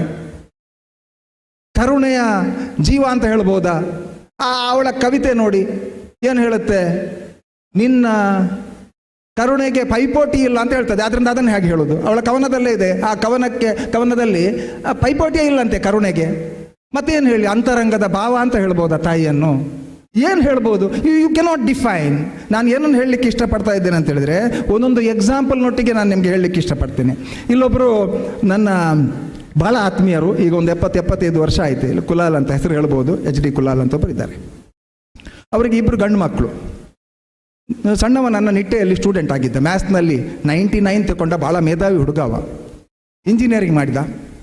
ನಾನು ಇದನ್ನು ಯಾಕೆ ಹೇಳ್ತಾ ಇದ್ದೇನೆ ಅಂತ ಹೇಳಿದ್ರೆ, ಹೇಗೆ ತಂದೆ ತಾಯಿಯನ್ನು ವ್ಯಾಖ್ಯಾನಿಸುವುದು ನಾವು ಅಂತ. ಇಂಜಿನಿಯರಿಂಗ್ ಮಾಡಿದ, ಮದುವೆ ಆಯಿತು. ಮದುವೆ ಆಗಿ 3 ವರ್ಷದಲ್ಲಿ ಕೊರೋನಾ ಬಂತು. ಬ್ಯಾಂಗ್ಳೂರಿನಲ್ಲಿ ಕೊರೋನಾಕ್ಕೆ ಬಲಿಯಾದ. ರಾತ್ರಿ ನಾನು ವಿದ್ಯಾರ್ಥಿದ್ದು ಹೆಣ ಬರುತ್ತೆ. ನಾನು ಹೇಳಿದ ಮಾತಿದೆ, ಈ ಮಕ್ಕಳೆಲ್ಲ ಸಾಯುವ ಮೊದಲು ನಾವು ಸಾಯಬೇಕಿತ್ತು ಅಂತ. ನಮಗೆ ತಡ್ಕೊಳ್ಳಿಕ್ಕಾಗೋದಿಲ್ಲ. ಬೆಳೆದಂಥ ರೀತಿ ನೋಡಿದ್ದೇವೆ, ಅನುಭವಿಸಬೇಕು ಅನ್ನುವಂಥದ್ದು ನೋಡಿದ್ದೇವೆ. 3 ವರ್ಷ ಮದುವೆ ಆಗಿ ಹೆಂಡತಿಯನ್ನು ವಿಧವೆಯನ್ನಾಗಿ ಅವನು ಮಾಡಿದ್ದಲ್ಲ, ಆದಂಥ ಸಂದರ್ಭ ನೋಡಿದ್ದೇವೆ. ಆಗ ಆ ತಂದೆ ತಾಯಿ ಏನು ಮಾತಾಡ್ತಿದ್ರು ಅಂತ ಹೇಳಿದರೆ, ಆಮೇಲೆ ದೇವರೇ ಇಲ್ಲ ಅಂತ. ಹೌದಲ್ವಾ? ದೇವರ ಅಸ್ತಿತ್ವವನ್ನೇ ಇಲ್ಲ ಅಂತ ಹೇಳುವ ಮಟ್ಟಿಗೆ ಒಂದು ತಂದೆ ತಾಯಿ ಇರ್ತಾರಂತಾದರೆ, ತಾಯಿ ತಂದೆಯನ್ನು ನಾವು ಹೇಗೆ ವ್ಯಾಖ್ಯಾನಿಸಬೇಕು ಅಂತ. ಅವರು ದಿನ ಸಾಯ್ತಾ ಇದ್ದಾರೆ. ಈಗ ಇದೆಲ್ಲ ನಿಮ್ಮ ಕೈಯಲ್ಲಿಲ್ಲ. ಇದನ್ನು ಹೇಳುವ ಉದ್ದೇಶ ಏನು ಅಂತ ಹೇಳಿದ್ರೆ, ನಮ್ಮ ಮಕ್ಕಳು ಕೆಲವರು 200 ರೂಪಾಯಿಗೋಸ್ಕರ ಸೂಸೈಡ್ ಮಾಡ್ಕೊಳ್ಳೋರಿದ್ದಾರೆ. ಮಾರ್ಕು ಕಡಿಮೆ ಆಯಿತು ಅಂತ ಸೂಸೈಡ್ ಮಾಡ್ಕೊಳ್ಳೋರಿದ್ದಾರೆ. ಅಪ್ಪ ಏನೋ ಹೇಳಿದ್ರು ಅಂತ ಮಾಡ್ಕೊಳ್ಳೋರಿದ್ದಾರೆ. ಅಮ್ಮ ಏನೋ ಹೇಳಿದ್ರು ಅಂತ ಮಾಡ್ಕೊಳ್ಳುವವರಿದ್ದಾರೆ. ಇನ್ನೊಂದು ವರ್ಗ ಇದೆ, ತನ್ನ ಲವ್ವಿಗೋಸ್ಕರ ತಂದೆಯನ್ನೇ ಸುಟ್ಟವರಿದ್ದಾರೆ. ನಾವು ಬೆಂಗಳೂರಿನಲ್ಲಿ ಓದಿದ್ದೇವೆ. ನೀವೆಲ್ಲ ಆ ಸಾಲಿನಲ್ಲಿ ಸೇರಬಾರ್ದಲ್ವ? ನಮ್ಮೊಟ್ಟಿಗೆ 2 ವರ್ಷ ಇದ್ದಂಥ ಮಕ್ಕಳು ನೀವು. ಈ ಮಾಧ್ಯಮದ ಮೂಲಕ ಕೇಳುವಂಥ ಎಲ್ಲ ಮಕ್ಕಳು ನನ್ನ ಮಕ್ಕಳೇ ಅಂತ ತಿಳ್ಕೊಳ್ತೇನೆ ನಾನು. ಯಾವ ಮನೆಯಲ್ಲಿ ಕೂತ್ಕೊಂಡು, ಯಾವ ಕಾಲೇಜಿನಲ್ಲಿರಲಿ ಆ ಮಗು ಈ ಮಾತನ್ನು ಕೇಳ್ಕೊಳ್ಬೇಕು. ನೀವು ಯಾವಾಗ ಪಪ್ಪ ಅಮ್ಮನನ್ನು ಗೌರವಿಸ್ತೀರ ಮಕ್ಕಳೇ, ಆವಾಗ ನಿಮಗೆ ಸಕ್ಸಸ್ ಕಟ್ಟಿಟ್ಟ ಬುತ್ತಿ. ನನಗೆ ತಿಳಿದ ಮಟ್ಟಿಗೆ ನನ್ನಿಂದ ಕಲಿತಂಥ ಹೆಚ್ಚಿನ ವಿದ್ಯಾರ್ಥಿಗಳು ಪಪ್ಪ ಅಮ್ಮನನ್ನು ಭಾಳ ಗೌರವದಿಂದ ನೋಡಿಕೊಳ್ತಾ ಇದ್ದಾರೆ ಅಂತ ನಾನು ತಿಳ್ಕೊಳ್ತೇನೆ. ಹಾಗೆ ತಿಳ್ಕೊಂಡ್ರೆ ಮಾತ್ರ ನನಗೆ ಸಮಾಧಾನ ಆಗ್ತದೆ. ತಾಯಿ ಸಂಸ್ಕಾರವನ್ನು ಕೊಡ್ತಾಳೆ ಅಂತ. ಕೆಟ್ಟ ಮಕ್ಕಳು ಇರ್ಬೋದು, ಕೆಟ್ಟ ತಾಯಿ ಇಲ್ಲ, ಇದು ಎಲ್ಲ ಕಡೆಯಲ್ಲಿ ನಾವು ಕೇಳಿದ್ದೇವೆ. ಒಂದು ತಾಯಿಗೆ 3 ಮಕ್ಕಳು. 3 ಮಕ್ಕಳು ಆದಮೇಲೆ ಮಕ್ಕಳು ಸಣ್ಣದಿರುವಾಗಲೇ ತೀರಿ ಹೋಗ್ತಾರೆ, ಗಂಡ ಕಳ್ಕೊಡ್ತಾಳೆ. ಜವಾಬ್ದಾರಿ ತಾಯಿಗೆ ಬೀಳ್ತದೆ. ಕೆಲವೊಂದು ಕವಿಗಳು ಎಷ್ಟು ಚೆನ್ನಾಗಿ ಬರೀತಾರೆ ಅಂತ ನನಗೆ ಹೊಟ್ಟೆ ಕಿಚ್ಚಾಗೋದುಂಟು. AR ಮಣಿಕಾಂತ್ ಇಲ್ಲಿ ಬಂದಿದ್ರಲ್ವ, ಅವರವರ ಪುಸ್ತಕದೊಂದು ಮುನ್ನಡಿಯಲ್ಲಿ ಬರೆದಿದ್ದಾರೆ ತಂದೆ ತಾಯಿ ಬಗ್ಗೆ. ಹೀಗೆ ಅರ್ಪಣೆ ಯಾರಿಗೆ ಅಂತ, ಅವರ ಪುಸ್ತಕವನ್ನು ಅರ್ಪಿಸಬೇಕಲ್ವಾ. ಅರ್ಪಣೆ ಅಂದರೆ ಗೊತ್ತುಂಟ ನಿಮಗೆ, ಡೆಡಿಕೇಟೆಡ್ ಟು. ಈಗ ನನ್ನ PhD ನಾನು ನನ್ನ ಟೀಚರ್ಸ್ಗಳಿಗೆ ಮತ್ತು ನನ್ನ ಪೇರೆಂಟ್ಸ್ಗಳಿಗೆ ಮತ್ತು ನನ್ನ ವಿದ್ಯಾರ್ಥಿಗಳಿಗೆ ಅರ್ಪಣೆ ಮಾಡಿದ್ದೇನೆ ಅಂತ ಬರೆದಿದ್ದೇನೆ ನನ್ನ PhD ಥೀಸಿಸ್. ಯಾಕೆ? ಪೇರೆಂಟ್ಸ್ ನನಗೆ ಜನ್ಮ ಕೊಟ್ಟು ಇಂಥ ಸಂಸ್ಕಾರ ಕೊಟ್ಟದ್ದಕ್ಕೆ ಅವರಿಗೆ ಅರ್ಪಣೆ. ಟೀಚರ್ಸಿಗೆ ಯಾಕೆ? ಅವರು ನನಗೆ ಬುದ್ಧಿಯನ್ನು ಕೊಟ್ಟು ನನ್ನನ್ನು ಟೀಚರನ್ನಾಗಿ ಮಾಡಿದ್ದಕ್ಕೆ. ಮಕ್ಕಳಿಗೆ ಯಾಕೆ? ನನ್ನನ್ನು ಸದಾ ಟೀಚರನ್ನಾಗಿ ಇಟ್ಟುಕೊಳ್ಳುವಂಥ ಜವಾಬ್ದಾರಿ ವಿದ್ಯಾರ್ಥಿಗಳಿಗಿದೆ. ಅದಕ್ಕೆ ಡೆಡಿಕೇಟ್ ನಾವು ಹಾಗೆ ಮಾಡಿದ್ದೇವೆ. ನಾನು ಏನು ಹೇಳ್ತಾ ಇದ್ದೆ ಅಂತ ಗೊತ್ತಾಯ್ತಾ? AR ಮಣಿಕಾಂತ್ ಅವರು ಅವರ ಕವನ ಸಂಕಲ ಅಮ್ಮ ಹೇಳಿದ 8 ಸುಳ್ಳುಗಳು, ಬಹುಶಃ ಅದು ಇರ್ಬೋದು, ಅಥವಾ ಅಪ್ಪ ಅಂದರೆ ಆಕಾಶ ಅಂತ ಇರ್ಬೋದು. ಅದರಲ್ಲಿ ಹೀಗೆ ಬರೆದಿದ್ದಾರೆ, ಎಷ್ಟು ಸುಂದರ ಅಂತ ಹೇಳಿದರೆ, ಅಪ್ಪನ ಧೈರ್ಯದ ಅಮ್ಮನಿಗೆ. ಯಾರಿಗೆ? ಅಪ್ಪನ ಧೈರ್ಯದ ಅಮ್ಮನಿಗೆ, ಅಮ್ಮನಂತೆ ಬೆಳೆಸಿದ ಅಪ್ಪನಿಗೆ. ಎರಡು ಬಂತು ನೋಡಿ. ಅಪ್ಪ ಅಮ್ಮನ ಪ್ರೀತಿ ಕೊಟ್ಟು ಬೆಳೆಸಿದ, ಅಮ್ಮ ಅಪ್ಪನ ಧೈರ್ಯದೊಂದಿಗೆ ಬೆಳೆಸ್ತಾಳೆ. ಇಲ್ಲಿ ಗಂಡನನ್ನು ಕಳ್ಕೊಳ್ತಾಳೆ. 3 ಮಕ್ಕಳ ತಾಯಿ ಆದಂಥ ಘಟನೆ. ತಾಯಿ ತುಂಬ ಕಷ್ಟಪಡ್ತಾಳೆ, ಬೇಡಿ ಕೆಲಸ ಮಾಡಿ, ಕೆಲವು ದಿನ ಕೆಲಸ ಸಿಗದಿದ್ದರೆ ಸಾಲ ಮಾಡಿ 3 ಓದಿಸ್ತಾಳೆ. ಕಾಲ ಮುಂದೆ ಮುಂದೆ ಹೋಗ್ತದೆ. ನಾನು ಕಥೆಯನ್ನು ಉದ್ದ ಬಬಲ್ಗಮ್ನಾಗೆ ಎಳೆಯುವುದಿಲ್ಲ. ಅದರ ಒರಿಜಿನಾಲಿಟಿಗೆ ಸ್ವಲ್ಪ ನೋವಾದರೂ ಕತೆ ದೊಡ್ಡದಿದೆ. ಗೌರ್ಮೆಂಟ್ ಜಾಬ್ ಸಿಗ್ತದೆ 3ರಿಗೆ. ತಾಯಿಯ ಸಂತೋಷಕ್ಕೆ ಪಾರವೇ ಇಲ್ಲ. ಓ ಮೈ ಗಾಡ್, ನನ್ನ 3 ಮಕ್ಕಳಿಗೂ ಗೌರ್ಮೆಂಟ್ ಜಾಬ್ ಆಯಿತು ಅಂತ. ತದನಂತರ ಮದುವೆ ಆಗ್ತದೆ. 3 ಊರಿನಲ್ಲಿರೋದಿಲ್ಲ, ಬೆಂಗಳೂರಿಗೆ ಹೋಗ್ತಾರೆ, ಬೇರೆ ಬೇರೆ ಕಡೆಗಳಿಗೆ ಹೋಗ್ತಾರೆ. Out off site is out of mind ಅಂತ ತಾಯಿ ಒಬ್ಬಳೇ ಆಗ್ತಾಳೆ. ಮಕ್ಕಳು ಫೋನ್ ಮಾಡ್ತಾರೆ, ಇರ್ತದೆ, ಹಣ ಸ್ವಲ್ಪ ಕಳಿಸ್ತಾರೆ, ಎಲ್ಲ ನಡೀತದೆ. ತಾಯಿಗೆ ಒಂದು ಹಾರ್ಟ್ ಪ್ರಾಬ್ಲಮ್ ಬರುತ್ತೆ. ಆಗ ಇಲ್ಲಿಯ ಫ್ರೆಂಡ್ಸ್ ಒಟ್ಟಾಗಿ ಬೆಂಗಳೂರಿಗೆ ಕರ್ಕೊಂಡು ಹೋಗ್ತಾರೆ. ಬ್ಯಾಂಗ್ಳೂರಿನಲ್ಲಿ ಒಂದು ಇಮ್ಮಿಡಿಯೇಟ್ ಬೈಪಾಸ್ ಸರ್ಜರಿ ಆಗಬೇಕು ಅನ್ನೋ ಡಾಕ್ಟ್ರ್ ಹೇಳ್ತಾರೆ. ಮಗ ಬರ್ತಾನೆ, ಇನ್ನಿಬ್ಬರು ಮಕ್ಕಳು ಬಂದಿರೋದಿಲ್ಲ, 3 ಗಂಡು ಮಕ್ಕಳೇ. ಬಂದವ ಒಂದು ಎಷ್ಟು ಆಗ್ತದೆ, ಒಂದು 2.5 ಲಕ್ಷ 3 ಲಕ್ಷದಷ್ಟು ಖರ್ಚಾಗ್ಬೋದು ಅಂತ ಡಾಕ್ಟ್ರ್ ಹೇಳ್ತಾರೆ. ನೀವು ಆದಷ್ಟು ಬೇಗ ಹಣ ತನ್ನಿ, ನಾವು ಬೈಪಾಸ್ಗೆ ಅರೇಂಜ್ಮೆಂಟ್ ಮಾಡುವ. ಅದು ತುರ್ತಾಗಿ ಆಗಬೇಕಾದಂಥದ್ದು. ಇದನ್ನು ನಾನು ಕತೆ ಹೇಳ್ತಾ ಇರೋದು ಯಾಕಂತ ಹೇಳಿದ್ರೆ, ಕೆಟ್ಟ ತಾಯಿ ಇರೋದಿಲ್ಲ, ಕೆಟ್ಟ ಮಕ್ಕಳಾದರೂ ಇರ್ಬೋದು ಅಂತ ಹೇಳ್ತಾರೆ. ಸರ್, ಹಾಗಾದರೆ ಕೆಟ್ಟ ಮಕ್ಕಳೇ ಮತ್ತೆ ಕೆಟ್ಟ ತಾಯಿ ಆಗೋದಲ್ವಾ ಅಂತ ನಿಮ್ಮ ಪ್ರಶ್ನೆಗಳು. ನೀವೆಲ್ಲ ಬುದ್ಧಿವಂತರಲ್ವ. ನಾನು ಇವತ್ತು ಕೆಟ್ಟವನಾಗಿದ್ದೇನೆ, ನಾಳೆ ನಾನು ಅಪ್ಪ ಆಗ್ತೇನೆ. ನಾನು ಇವತ್ತು ಕೆಟ್ಟವಳಾಗಿದ್ದೇನೆ, ನಾನು ನಾಳೆ ತಾಯಿ ಆಗ್ತೇನೆ. ಹಾಗಾದರೆ ಹೇಗೆ? ಯಾವಾಗ ನೀವು ತಾಯ್ತನವನ್ನು ಹೊಂತೀರ ಆವತ್ತಿನಿಂದ ನೀವು ಖಂಡಿತ ಕೆಟ್ಟವರಾಗಿರೋದಿಲ್ಲ. ಯಾಕಂದರೆ ಅದು ಬಹಳ ಪವಿತ್ರವಾದಂಥ ಒಂದು ಕ್ರಿಯೆ. ಅದು ನಮಗೆ ಬ್ರೈನ್ ಯಾವಾಗ ದೇವರು ಕೊಟ್ಟಿದ್ದಾರ ಅದು ಪವಿತ್ರ ಅನ್ನೋದನ್ನು ನಾವು ಅರ್ಥ ಮಾಡ್ಕೊಳ್ಬೇಕು. ಕತೆ ಮುಂದುವರಿತದೆ. ಮಗ ಹೋದವ ಟೈಮಿಗೆ ಬರುವುದಿಲ್ಲ. ಯಾಕೆ ಬರುವುದಿಲ್ಲ ಅಂತ ಕೇಳಿದರೆ, ನೀವು ಹೇಳಿದರೆ ನಂಬಲಿಕ್ಕಿಲ್ಲ, 3 ನಡುವೆ ಚರ್ಚೆ, ಯಾರು ಹಣ ಕೊಡಬೇಕು ಅಂತ. 3 ಮಕ್ಕಳ ನಡುವೆ. ಹಿಂದೆ ಬರ್ತಾನೆ, ಬರುವಾಗ ಸರ್ಜರಿ ಆಗಿರ್ತದೆ. ಆ ವೈದ್ಯೆಯೇ ಹಣ ಕಟ್ಟಿರ್ತಾಳಂತೆ. ಅಲ್ಲಿ ಒಬ್ಬಳು ವೈದ್ಯ ಇರ್ತಾಳೆ. ಅಂಥ ಡಾಕ್ಟ್ರು ಜ್ಞಾನಸುಧದಿಂದ ಆದರೆ ಸಂತೋಷ ಒಂದು ಕ್ಷಣಕ್ಕೆ. ಅಂಥ ಸಂದರ್ಭ ಬಂದಾಗ, ನೀವು ಡಾಕ್ಟ್ರ್ ಆದಾಗ, ಅಂಥ ಕೆಟ್ಟ ಮಕ್ಕಳಿದ್ದರೆ, ಇಂಥ ತಾಯಿಯನ್ನು ಉಳಿಸ್ಲಿಕ್ಕಾದರೆ, ತಾಯಿಗೆ ಸರ್ಜರಿ ಆಗುತ್ತೆ. ಡಾಕ್ಟ್ರ್ ಹತ್ರ ಮಾತಾಡೋದು ಕೇಳ್ತದೆ ಹೊರಗಡೆ ಮಗ. ಇಲ್ಲ, ನಾವು ಸ್ವಲ್ಪ ಅವರು ಕೊಡ್ತೇನೆ ಅಂತ ಹೇಳಿದ್ರು, ಕೊಡಲಿಲ್ಲ. ಮತ್ತೆ ಮಕ್ಕಳ ನಡುವೆ ಅದನ್ನು ಕೇಳಿ ತಾಯಿಗೆ ಆಘಾತ ಆಗುತ್ತೆ. ಡಾಕ್ಟರ್ನ ಕರೆದು ಹೇಳ್ತಾಳಂತೆ ತಾಯಿ, ಇದು ಕತೆ ಅಂತ ಆಲೋಚನೆ ಮಾಡಬೇಡಿ ಮಕ್ಕಳೇ, ಇಂಥ ಸಾವಿರಾರು ಘಟನೆಗಳಾಗ್ತವೆ. ನನ್ನ ಬಾಡಿಯನ್ನು ಈ ಹಾಸ್ಪಿಟಲ್ನವರು ತೆಕ್ಕೊಳ್ತಾರಾ? ಯಾಕಮ್ಮ? ಅಲ್ಲ, ಅವರೊಂದು ವೇಳೆ ಅದಕ್ಕೆ ಹಣ ಕೊಡೋದಿದ್ದರೆ ಆ ಹಣವನ್ನು ನನ್ನ 3 ಮಕ್ಕಳಿಗೂ ಹಂಚಿಬಿಡಿ ಅಂತ ಹೇಳ್ತಾಳಂತೆ. ಆ ಹಣವನ್ನು 3 ಮಕ್ಕಳಿಗೆ ಹಂಚಿಬಿಡಿ. ಆ ಹಣ ಹಿಡ್ಕೊಂಡು ಏನಿದೆ, ಇನ್ನು ಇದು ಸುಡಲಿಕ್ಕೆ ಬರಬೇಕು ಅವರು. ಇದು ಜಿಗುಪ್ಸೆಯಿಂದಲ್ಲ, ಕೊನೆಗೆ ನನ್ನ ದೇಹದಲ್ಲಿ ಅಷ್ಟಾದರೂ ಹಣ ಬರ್ತದಾದರೆ ಅದನ್ನು ಮೀಸಲಾಗಿ ಇಡ್ತೇನೆ ನನ್ನ ಮಕ್ಕಳಿಗೆ ಅಂತ. ಅದಕ್ಕೆ ಯಾಕೆ ಹೇಳ್ತಾ ಇದ್ದೇನೆ ಅಂತ ಹೇಳಿದ್ರೆ, ಇದು ತಾಯಿ ಕೆಟ್ಟವಳು ಇರುವುದಿಲ್ಲ, ತಂದೆ ಕೆಟ್ಟವಳು ಇರುವುದಿಲ್ಲ. ತಾಯಿ ನನಗೆ ಅನ್ನಿಸಿದ ಮಟ್ಟಿಗೆ ನಮಗೆಲ್ಲ ಬೆಲೆ ಗೊತ್ತಾಗೋದಿಲ್ಲ. ಅದು ದಿನ ಬೇಯುವ ಜೀವ ಅಂತ ಹೇಳೋದು ನಾನು. ತಂದೆನೂ ಕೂಡ, ನೀವು ಬಸ್ ಹತ್ತಿದರೆ ಹೆದರಿಕೆ, ಬಸ್ ಇಳಿಯುವಾಗ ಹೆದರಿಕೆ, ಮನೆಗೆ ಸಮಯಕ್ಕೆ ಬರದಿದ್ದರೆ ಹೆದರಿಕೆ, ನೀವು ಹೆಚ್ಚು ಓದಿದ್ರೂ ಹೆದರಿಕೆ, ನೀವು ಓದದೇ ಇದ್ದರೂ ಹೆದರಿಕೆ, ನೀವು ತಿಂದಾಗ 2 ಸಲ ಲೂಸ್ ಮೋಷನ್ ಆದರೂ ಹೆದರಿಕೆ, ಲೂಸ್ ಮೋಷನ್ ಹೋಗದೇ ಇದ್ದರೂ ಹೆದರಿಕೆ. ಅರ್ಥ ಮಾಡಿಕೊಳ್ಳಿ. ನಾನು ಸಣ್ಣದಿದ್ದೆ, ನಂಗೆ ಗೊತ್ತಿಲ್ಲ, ನನ್ನ ಅಮ್ಮ ಒಂದು ಕಣ್ಣು ಕಳ್ಕೊಂಡ್ರು. ನನಗೆ ಅನ್ನಿಸ್ಲಿಲ್ಲ ಆವಾಗ ಮಕ್ಕಳೇ, ಕಣ್ಣು ಏನಿದೆ, ಏನೋ ಒಂದು ಕಣ್ಣಿದೆ ಅಂತ ಅನ್ನಿಸ್ತಿತ್ತು, ಹಾಗೆ ಅನ್ನಿಸ್ತಿತ್ತು. ಅದೇ ನಮ್ಮ ಕಣ್ಣಲ್ಲಿ ಒಂದು ದಿವಸ ಆ ಸೋಂಕು ತಾಗಿ ಒಮ್ಮೆ ಕೆಂಪಾದರೆ ಸಾಕು, ತಾಯಿ ಇಷ್ಟು ದೊಡ್ಡ ಹಾವು ಆರ್ತಾಳೆ, ಏನಾಯಿತು ಕಣ್ಣಿಗೆ ಅಂತ ಅದು ತಡ್ಕೊಳ್ಳಿಕ್ಕಾಗೋದಿಲ್ಲ. 1.5 ವರ್ಷದ ಮಗುವನ್ನು ಹಾಸ್ಪಿಟ್ಲಿಗೆ ಎತ್ಕೊಂಡು ಹೋಗ್ತಾಳೆ. ಹೋಗುವಾಗ ಮಗುವಿಗೇನು ಗೊತ್ತಿರುವುದಿಲ್ಲ, ಮಗುವಿಗೆ ಯಾವ ಟೆನ್ಷನ್ ಇರುವುದಿಲ್ಲ. ಇವಳು ಹೋಗುವಾಗ ಸ್ಟಾರ್ಟ್ ಮಾಡ್ತಾಳೆ ದೇವರಿಗೆ ಹರಕ್ಕೆ ಹಣ ತೆಗೆದಿಡುವುದು. ಲಂಚ ಅಲ್ಲೇ ಪ್ರಾರಂಭ ಆಗಿದೆ. ಇಡೀ ಪ್ರಯಾಣದಲ್ಲಿ ಮಗು ಹುಷಾರಾಗುವ ತನಕವೂ ಅವಳು ಅನುಭವಿಸುವಂಥ ಕಷ್ಟ ಅಷ್ಟಿಷ್ಟಲ್ಲ. ನಿಮ್ಮ ತಾಯಿ ನನಗೆ ಅನ್ನಿಸೋದಿಲ್ಲ ಯಾವತ್ತೂ ಕೂಡ ನನಗೆ ಹುಷಾರಿಲ್ಲ ಅಂತ ಹೇಳಿ ನಿಮಗೆ ಅಡುಗೆ ಮಾಡದೆ ಹಾಕಿದ್ದು ನನಗೆ ಗೊತ್ತಿಲ್ಲ, ನನಗೆ ನೆನಪಿಲ್ಲ. ನಿಮ್ಮ ಅಪ್ಪ ನೀವು ಕೇಳಿದ್ದನ್ನು ನನಗೆ ಗೊತ್ತು. ಅಪ್ಪ ಒಳ್ಳೆ ಶೂ ಕೇಳಿದರೆ ಕೊಟ್ಟಿದ್ದಾರೆ, ನಿಮಗೆ ಒಳ್ಳೆ ಪುಸ್ತಕ ಕೇಳಿ ಏನನ್ನು ಕೇಳಿ ಅಪ್ಪ ಕೊಡ್ತಾರೆ. ಅವನ ಹತ್ರ ಉಂಟಾ ಇಲ್ವಾ ನಿಮ್ಗೆ ಗೊತ್ತಿಲ್ಲ, ಅದು ಸಂಪಾದನೆ ಹೇಗಾಗಿದೆ ಅದು ನಿಮ್ಗೆ ಗೊತ್ತಿಲ್ಲ. ಅಪ್ಪನಿಗೆ ನಿಮ್ಗೆ ಕೊಡೋದಂದರೆ ಖುಷಿ.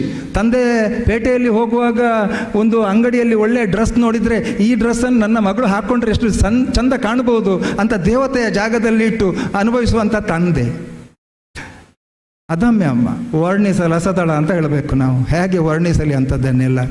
ಅದಕ್ಕೆ ಕವಿ ಹೇಳ್ತಾನೆ ನೋಡಿ, ದುಡ್ಡು ಕೊಟ್ಟರೆ ಬೇಕಾದ್ದು ಸಿಗುತ್ತೈತೆ, ಈ ಜಗದೊಳಗೆ ಕಾಣೋ ಹಡೆದ ತಾಯಿಯ ಕಳ್ಕೊಂಡ ಮೇಲೆ ಮತ್ತೆ ಬರೋಳೇನು. ನನಗೆ ಅನುಭವ ಆದದ್ದು 2017ರಲ್ಲಿ. 2017 ಸೆಪ್ಟೆಂಬರ್ 17ರಂದು ನಾನು ನನ್ನ ತಾಯಿಯನ್ನು ಕಳ್ಕೊಂಡೆ. ಆದರೆ ಹಿಂದಿನ ವರ್ಷ ನನ್ನ ತಂದೆ 12 ನವಂಬರ್ 2016ನಲ್ಲಿ ಕಳ್ಕೊಂಡೆ. ಆ ನಂತರ ನನಗೆ ಗೊತ್ತಾಯಿತು. ಇದ್ದಾಗ ಗೊತ್ತಾಗೋದಿಲ್ಲ ಕೆಲವೊಮ್ಮೆ. ಮಕ್ಕಳೇ, ನಾನು ಸತ್ಯ ಹೇಳ್ತೇನೆ, 22 ವರ್ಷ ನಾನು ಉಪನ್ಯಾಸಕನಾಗಿದ್ದೆ. ನಾನು ಹೇಗೆ ದುಡಿದಿದ್ದೇನೆ ಅನ್ನೋದಕ್ಕೆ ಸಾಕ್ಷಿಯಾಗಿ ಎದುರಿನಲ್ಲಿ ಜನರಿದ್ದಾರೆ, ಕಾರ್ಕಳದ ಜನತೆ ಇದ್ದಾರೆ. ಹೇಳುವುದು ಸುಲಭ. 2011ರಲ್ಲಿ ಕಾಲೇಜ್ ಮಾಡಿದೆ ವಿದ್ಯಾರ್ಥಿಗಳೇ. ಅಪ್ಪ ನನ್ನ ಜೊತೆ ಇದ್ದರು. ನನ್ನ ಮುಖ ತಿರುಗುವಾಗಲೂ ಅಪ್ಪ ನನ್ನ ಜೊತೆ ಇದ್ದರು. 96ನೇ ಪ್ರಾಯಕ್ಕೆ ಹಾರ್ಟ್ ಅಟ್ಯಾಕ್ ಆಗಿ ತೀರ್ಕೊಂಡ್ರು. ಅಮ್ಮನ ಜೊತೆ ಈ ಕಾಲೇಜು ಪ್ರಾರಂಭ ಮಾಡಿದ ದಿನಗಳಲ್ಲಿ ಹೆಚ್ಚು ಸಮಯ ನನಗೆ ಇರಲಿಕ್ಕೆ ಆಗಲೇ ಇಲ್ಲ. ಕಾರಣ ಏನು ಅಂತೇಳಿದ್ರೆ, ಕಾಲೇಜ್ ಮಾಡೋದು ರಾತ್ರಿ ಹಗಲು, ರಾತ್ರಿ ಹಗಲು, ರಾತ್ರಿ ಹಗಲು, ಸಾಲದ ಹುಡುಕಾಟ. ಯಾರು ಏನು ಅನ್ನೋದಕ್ಕೆ ನಮಗೇನಿಲ್ಲ. ಆ ಸಂದರ್ಭದಲ್ಲಿ ನನ್ನ ಜೊತೆ ಇದ್ದಂಥ ಅನಿಲ್ ಸರನ್ನು ನಾನು ನೆನಪಿಸ್ಕೊಳ್ತೇನೆ. ಒಬ್ಬ ವಿದ್ಯಾರ್ಥಿಯಾಗಿ ಬಹುಶಃ ನನ್ನನ್ನು ತಾಯಿ ತಂದೆಯ ಹಾಗೆ ನೋಡಿಕೊಂಡ ಅನ್ನೋದು ಬಹುಶಃ ನನ್ನ ಮನದಾಳದ ಮಾತು. ಅದನ್ನು ನಾನು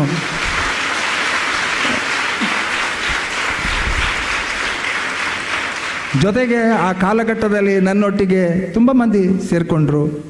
ಪ್ರಾಂಶುಪಾಲರು ಇರ್ಬೋದು, ವೈಸ್ ಪ್ರಾಂಶುಪಾಲರು ಇರ್ಬೋದು, ಟ್ರಸ್ಟಿಗಳಿರ್ಬೋದು,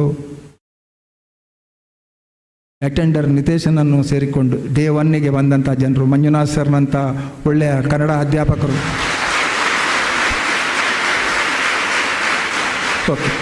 ಈ ಚಪ್ಪಾಳೆ ಅಕ್ಷರಿಗೆ ಹೋಗ್ತದೆ. ನಾನು ಆಗ ಹೇಳಿದೆ, ಆಗ ನಿಮಗೆ ಗೊತ್ತಾಗಲಿಲ್ಲ ಯಾರು ಕನ್ನಡ ಟೀಚರ್ ಅಂತ. ಈಗ ಇಡೀ ಕನ್ನಡ ಡಿಪಾರ್ಟ್ಮೆಂಟಿಗೆ ಅವಳ ಕವನದ್ದು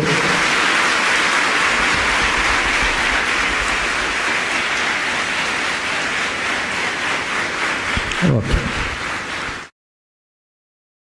ನಿಮ್ಮ ಚಪ್ಪಾಳೆ ದೀರ್ಘಕಾಲದ ಹೊತ್ತಿಗೆ ಹೋದರೆ ನಾನು ನನ್ನ ಭಾಷಣ ಭಾಳ ಚೆನ್ನಾಗಿದೆ ಅಂತ ತಿಳ್ಕೊಳ್ಳುವಷ್ಟು ಮೂರ್ಖ ಅಲ್ಲ. ಆದರೂ ನಂದೊಂದು ರಿಸರ್ಚ್ ಇದೆ.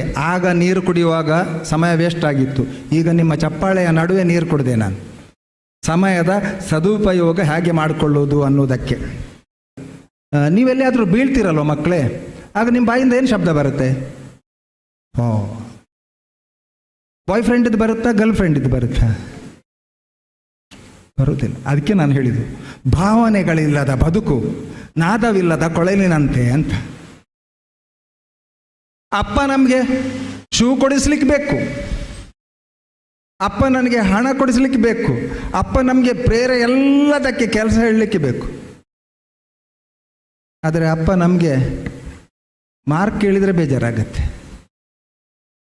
ಅಪ್ಪ ನಮಗೆ ಜೋರು ಮಾಡಿದರೆ ಬೇಜಾರಾಗುತ್ತೆ.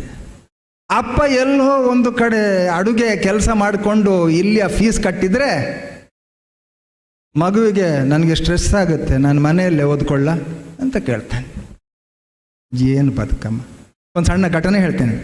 ಒಬ್ಬ ಹುಡುಗ ಇದ್ದ ಇಲ್ಲಿ, ಸರಿ ಗೊತ್ತಿದೆ, ಹೆಸರು ಬೇಡ. ಅವನ ತಂದೆ ಇಲ್ಲ ಅಂತ ಅನ್ನಿಸ್ತದೆ. ತಾಯಿ ತೀರಾ ಬಡ ಕುಟುಂಬದಲ್ಲಿದ್ದವರು. ಆ ಮಗನನ್ನು ಇಲ್ಲಿ ಸೇರಿರ್ತಾರೆ. ಆ ಮಗನಿಗೆ MBBS ಫ್ರೀ ಸೀಟ್ ಸಿಗ್ತದೆ ಇಲ್ಲಿ. ಆ ತಾಯಿಯನ್ನು ನಾನು ಭೇಟಿ ಆಗ್ತೇನೆ. ಒಂದಷ್ಟು ಕಣ್ಣಲ್ಲಿ ನೀರು, ನನಗೂ ಕಣ್ಣಲ್ಲಿ ನೀರು ಬಂತು. ಏನಮ್ಮ ಕೇಳಿದೆ, ನೀವು ನನ್ನ ಮಗನನ್ನು ಡಾಕ್ಟರ್ ಮಾಡಿದ್ರಲ್ಲ, ನಾನು ಚೀಟಿ ಕಟ್ಕೊಂಡು ಫೀಸ್ ತುಂಬಿದ್ದೆ. ಚೀಟಿ ಅಂದರೆ ಗೊತ್ತಾ? ಲೋನ್ ಮಾಡಿಕೊಂಡು ಚೀಟಿ ತುಂಬಿಸ್ಕೊಂಡು ಆ ಬಡತನ ಇರುವ ಮಹಿಳೆ ಯಾವತ್ತೂ ನಮ್ಮ ಹತ್ರ ಹೇಳ್ಕೊಳ್ಳಿಲ್ಲ ನನಗೆ ಕಷ್ಟ ಇದೆ ಅಂತ. ಅವ್ರು ಕೇಳಿದ್ರಂತೆ ಜ್ಞಾನಸುಧ ಭಾಳ ಒಳ್ಳೆ ಶಿಕ್ಷಣ ಕೊಡುತ್ತೆ ಅಂತ, ಅದಕ್ಕೆ ತಂದು ಇಲ್ಲಿ ಹಾಕಿದ್ರು. ಹಾಕುವಾಗ MBBSನ ನಿರೀಕ್ಷೆ ಇರಲಿಲ್ಲ ಆ ತಾಯಿಗೆ. ನನ್ನ ಮಗ ಒಳ್ಳೇದಾಗಬೇಕು, ಈ ಸಂಸ್ಥೆಯಲ್ಲಿ ಕಲ್ತರೆ ಒಳ್ಳೇದಾಗ್ತಾನೆ, ಈ ಸಂಸ್ಥೆಯಲ್ಲಿ ವಾರ್ಡನ್ಸ್ಗಳು ಪ್ರಿನ್ಸಿಪಾಲ್ಗಳು ಎಲ್ಲರೂ ಚೆನ್ನಾಗಿ ನೋಡ್ಕೊಳ್ತಾರೆ ಅನ್ನುವಂಥ ಒಂದು ಯಾರೋ ಹೇಳಿದ ಮಾತನ್ನು ನಂಬಿಕೊಂಡು ಆ ಲೇಡಿ ಇಲ್ಲಿಗೆ ಬಂದಿತ್ತು. ಮಗ ಡಾಕ್ಟರ್ ಆದ ಖುಷಿಯಲ್ಲಿ. ನಾನು ಇದನ್ನು ಹೇಳಲಿಕ್ಕೆ ಯಾಕೆ ಇಷ್ಟಪಡ್ತಾ ಇದ್ದೇನೆ ಅಂತ ಹೇಳಿದರೆ, ಒಂದು ಸಾಲ ಮಾಡಿಕೊಂಡು ಬಡ್ಡಿ ಕಟ್ಕೊಂಡು ತಾನು ಬಡತನ ಇದ್ದರೂ ಸಂಸ್ಥೆಗೂ ಏನನ್ನೂ ನಿರೀಕ್ಷೆ ಮಾಡದೆ, ಸಂಸ್ಥೆ ಹತ್ರ ಕೇಳಿಕೊಳ್ಳದೆ, ಕೆಲವೊಮ್ಮೆ ಇದ್ದವರು ಕನ್ಸೆಷನ್ ಕೇಳುವುದನ್ನು ನಾವು ನೋಡಿದ್ದೇವೆ. ಇಲ್ಲದವರಿಗೆ ಬಹಳ ದಾಕ್ಷಣ್ಯ, ಇಲ್ಲದವರಿಗೆ ಬಡವರಿಗೆ ಬಹಳ ದಾಕ್ಷಣ್ಯ. ನಾನು ಏನು ಹೇಳಲಿಕ್ಕೆ ಇಷ್ಟಪಡ್ತೇನೆ ಅಂತ ಹೇಳಿದರೆ, ವಿದ್ಯಾರ್ಥಿಗಳೇ, ನೀವೆಲ್ಲ ಸ್ಟ್ರೆಸ್ ಮಾಡ್ಕೊಳ್ಬೇಕಾಗಿಲ್ಲ. ನಿಮ್ಮ ಬದುಕಿನಲ್ಲಿ ನೀವು ಡಾಕ್ಟರ್ ಆಗ್ತೀರಾ, ಇಂಜಿನಿಯರ್ ಆಗ್ತೀರಾ, ಅದು ಗೊತ್ತಿಲ್ಲ ನಮಗೆ. ನಾನು ಡಾಕ್ಟರ್ ಆಗ್ಬೇನಾ ಇಲ್ವಾ ನನಗೆ ಗೊತ್ತಿಲ್ಲ. ನೀವು ಇಂಜಿನಿಯರ್ ಆಗ್ತೀರಾ ಇಲ್ವಾ ನನಗೆ ಗೊತ್ತಿಲ್ಲ. ನೀವು ಶ್ರೀಮಂತರಾಗ್ತೀರಾ ಇಲ್ವಾ ಗೊತ್ತಿಲ್ಲ. ಶ್ರೀಮಂತಿಕೆ ಆಗೋದು ನಿಮ್ಮ ಕೈಯಲ್ಲಿಲ್ಲ, ಡಾಕ್ಟರ್ ಆಗೋದು ಈಗ ನಿಮ್ಮ ಕೈಯಲ್ಲಿಲ್ಲ. ನೀವು ಎಷ್ಟೇ ಒದ್ದಾಡಿ, ನೀವು ಇಂಜಿನಿಯರ್ ಆಗೋದು ನಿಮ್ಮ ಕೈಯಲ್ಲಿಲ್ಲ. ನೀವು ನಾಳೆ ಸಕ್ಸಸ್ಫುಲ್ ಇನ್ ಎಕನಾಮಿಕ್ ಲೈನ್ ಆಗ್ತೀರಾ ನಿಮ್ಮ ಕೈಯಲ್ಲಿಲ್ಲ. ಆದರೆ ಒಂದು ನಿಮ್ಮ ಕೈಯಲ್ಲಿದೆ, ಏನು ಗೊತ್ತಾ? ನೀವು ಒಳ್ಳೆಯ ಮನುಷ್ಯರಾಗೋದು ಮತ್ತು ಒಳ್ಳೆಯ ತಂದೆ ತಾಯಿ ಒಂದು ದಿವಸ ಆಗೋದು, ಅದು ನಿಮ್ಮ ಕೈಯಲ್ಲಿದೆ. ಒಳ್ಳೆಯ ಮನುಷ್ಯರು ಇದರಲ್ಲಿ ಎಲ್ಲರೂ ಆಗ್ಬೋದು. ಇದರಲ್ಲಿ ಎಲ್ಲರಿಗೆ MBBS ಸೀಟ್ ಸಿಗ್ತದಾ? ಇಲ್ಲ, ನಾನು ಹೇಳೋದಿಲ್ಲ ಸಿಗ್ತದೆ ಅಂಥೇಳಿ. ಇದರಲ್ಲಿ ಎಲ್ಲರಿಗೆ ಇಂಜಿನಿಯರ್ ಇಲ್ಲ. ಎಲ್ಲರೂ ಒಳ್ಳೆಯವರಾಗಲಿಕ್ಕೆ ಆಗ್ತದೆ, ಅದು ಆಗ್ತದೆ. ಏನಾದರೂ ಆಗು ಮೊದಲು ಮಾನವನಾಗುವ ಅನ್ನುವಂಥ ಕವಿಯ ವಾಣಿ ನಮ್ಮ ಹೃದಯಕ್ಕೆ ತಟ್ಟಬೇಕು ಅಂತ ಹೇಳಿಕೊಂಡು, ತಂದೆ ತಾಯಿಯ ಜಾಗದಲ್ಲಿ ನಿಲ್ಲುವಂಥ ನಮಗೆ ಒಂದು ಮಗು ನ್ಯೂನ್ಯವಾಗಿದ್ದರೆ, ಒಂದು ಮಗು ಒಳ್ಳೆಯದಿದ್ದರೆ, ನ್ಯೂನ್ಯವಾಗಿರುವ ಮಗುವಿನ ಮೇಲೆ ಪ್ರೀತಿ ಜಾಸ್ತಿ. ಯಾಕಂತೇಳಿದ್ರೆ ಆ ಮಗುವಿಗೆ ಬದುಕನ್ನು ಕಟ್ಟಿಕೊಳ್ಳುವಂಥ ಒಂದು ಬಹಳ ದೊಡ್ಡ ಕೆಲಸ ತಾಯಿಗೆ ಇದೆ. ಅದಕ್ಕೆ ತಾಯಿ ಅಂತ ಹೇಳೋದು, ಅದಕ್ಕೆ ತಂದೆ ಅಂತ ಹೇಳೋದು. ಅದಕ್ಕೆ ಇವತ್ತಿನ ಟಾಪಿಕ್ ಇದು.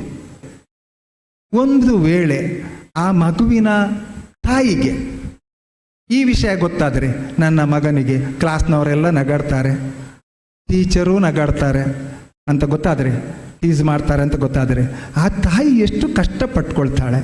ಅವಳು 9 ತಿಂಗಳು ಹೊಟ್ಟೆಯಲ್ಲಿ ಇಟ್ಟುಕೊಂಡು ನಂತರದ ದಿನಗಳಲ್ಲಿ ಹೃದಯದಲ್ಲಿ ಇಟ್ಟುಕೊಂಡು ಪೋಷಣೆ ಮಾಡಿದಂಥ ತಾಯಿ ಅಲ್ವಾ?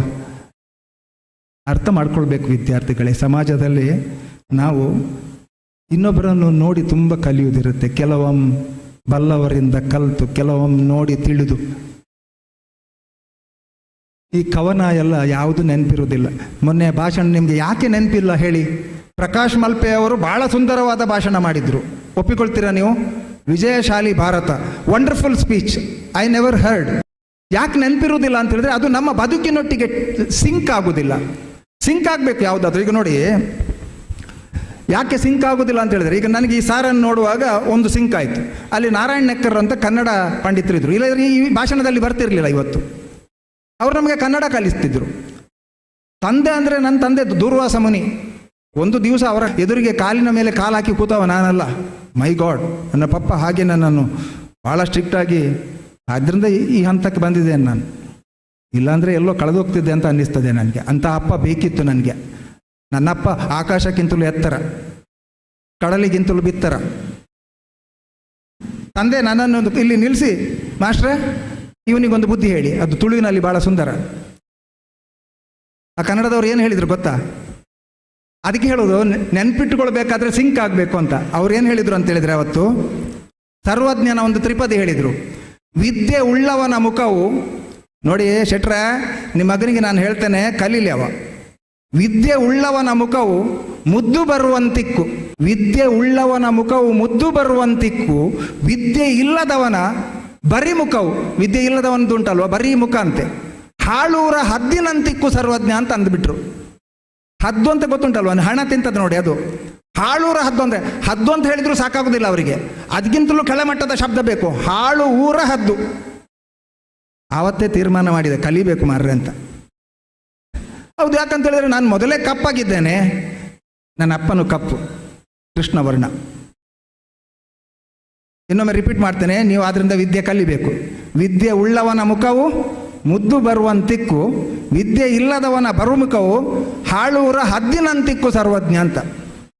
ಎಷ್ಟು ತುಂಟ ಇದ್ದೆ ಅಂತ ಹೇಳಿದರೆ, ಮರುದಿವಸ ನಾನು ಹೋದೆ, ಅಪ್ಪನ ಎದುರಿಗೆ ನನಗೆ ಹೇಳಿದ್ರಲ್ವ, ನಾನು ನಿಮಗೆ ಕೇಳ್ತಾ ಇದ್ದೇನೆ ಇವತ್ತು, ಅಪ್ಪಂದಿರಿಗೂ ನೀವು ಹೇಳಬೇಕಲ್ವ ಏನಾದರೂ ಒಂದು, ನನಗೆ ಮಾತ್ರ ಹೇಳಿದರೆ ಸಾಕಂತ. ನೋಡಿ ತುಂಟತನ ಎಲ್ಲಿ ತನಕ ಇತ್ತು ಅಂತ. ನನಗೆ ಹೇಳುವಾಗ ಹೇಳಲಿಕ್ಕೆ ಧೈರ್ಯ ಇಲ್ಲ, ಅಪ್ಪ ಬಾರಿಸ್ತಾರೆ ಅಲ್ಲೇ. ಮಕ್ಕಳೇ ಅರ್ಥ ಮಾಡ್ಕೊಳ್ಳಿ, ಅಂಥ ಪುಣ್ಯಾತ್ಮನ ಹೆಸರಿನಲ್ಲಿ ಇವತ್ತೊಂದು ಸಂಸ್ಥೆ ಆಗಿದೆ, ಅಜಕ್ಕಾರ್ ಪದ್ಮಗೋಪಾಲ್ ಎಜುಕೇಷನ್ ಟ್ರಸ್ಟ್. ನೀವು ನಿಮ್ಮ ಪಪ್ಪ ಅಮ್ಮನನ್ನು ಅಷ್ಟೇ ಪ್ರೀತಿಸಿ ಮಕ್ಕಳೇ, ಅಷ್ಟೇ ಪ್ರೀತಿಸಿ, ಅದಕ್ಕಿಂತ ಜಾಸ್ತಿ ಪ್ರೀತಿಸಿ, ಅದಕ್ಕಿಂತ ಒಳ್ಳೆ ಕಾರ್ಯಕ್ರಮ ಮಾಡಿ, ಅದಕ್ಕಿಂತ ಹೆಚ್ಚು ತಂದೆ ತಾಯಿ ಹೆಸರಿನಲ್ಲಿ ಸೋಷಿಯಲ್ ಸರ್ವಿಸ್ ಮಾಡಿ.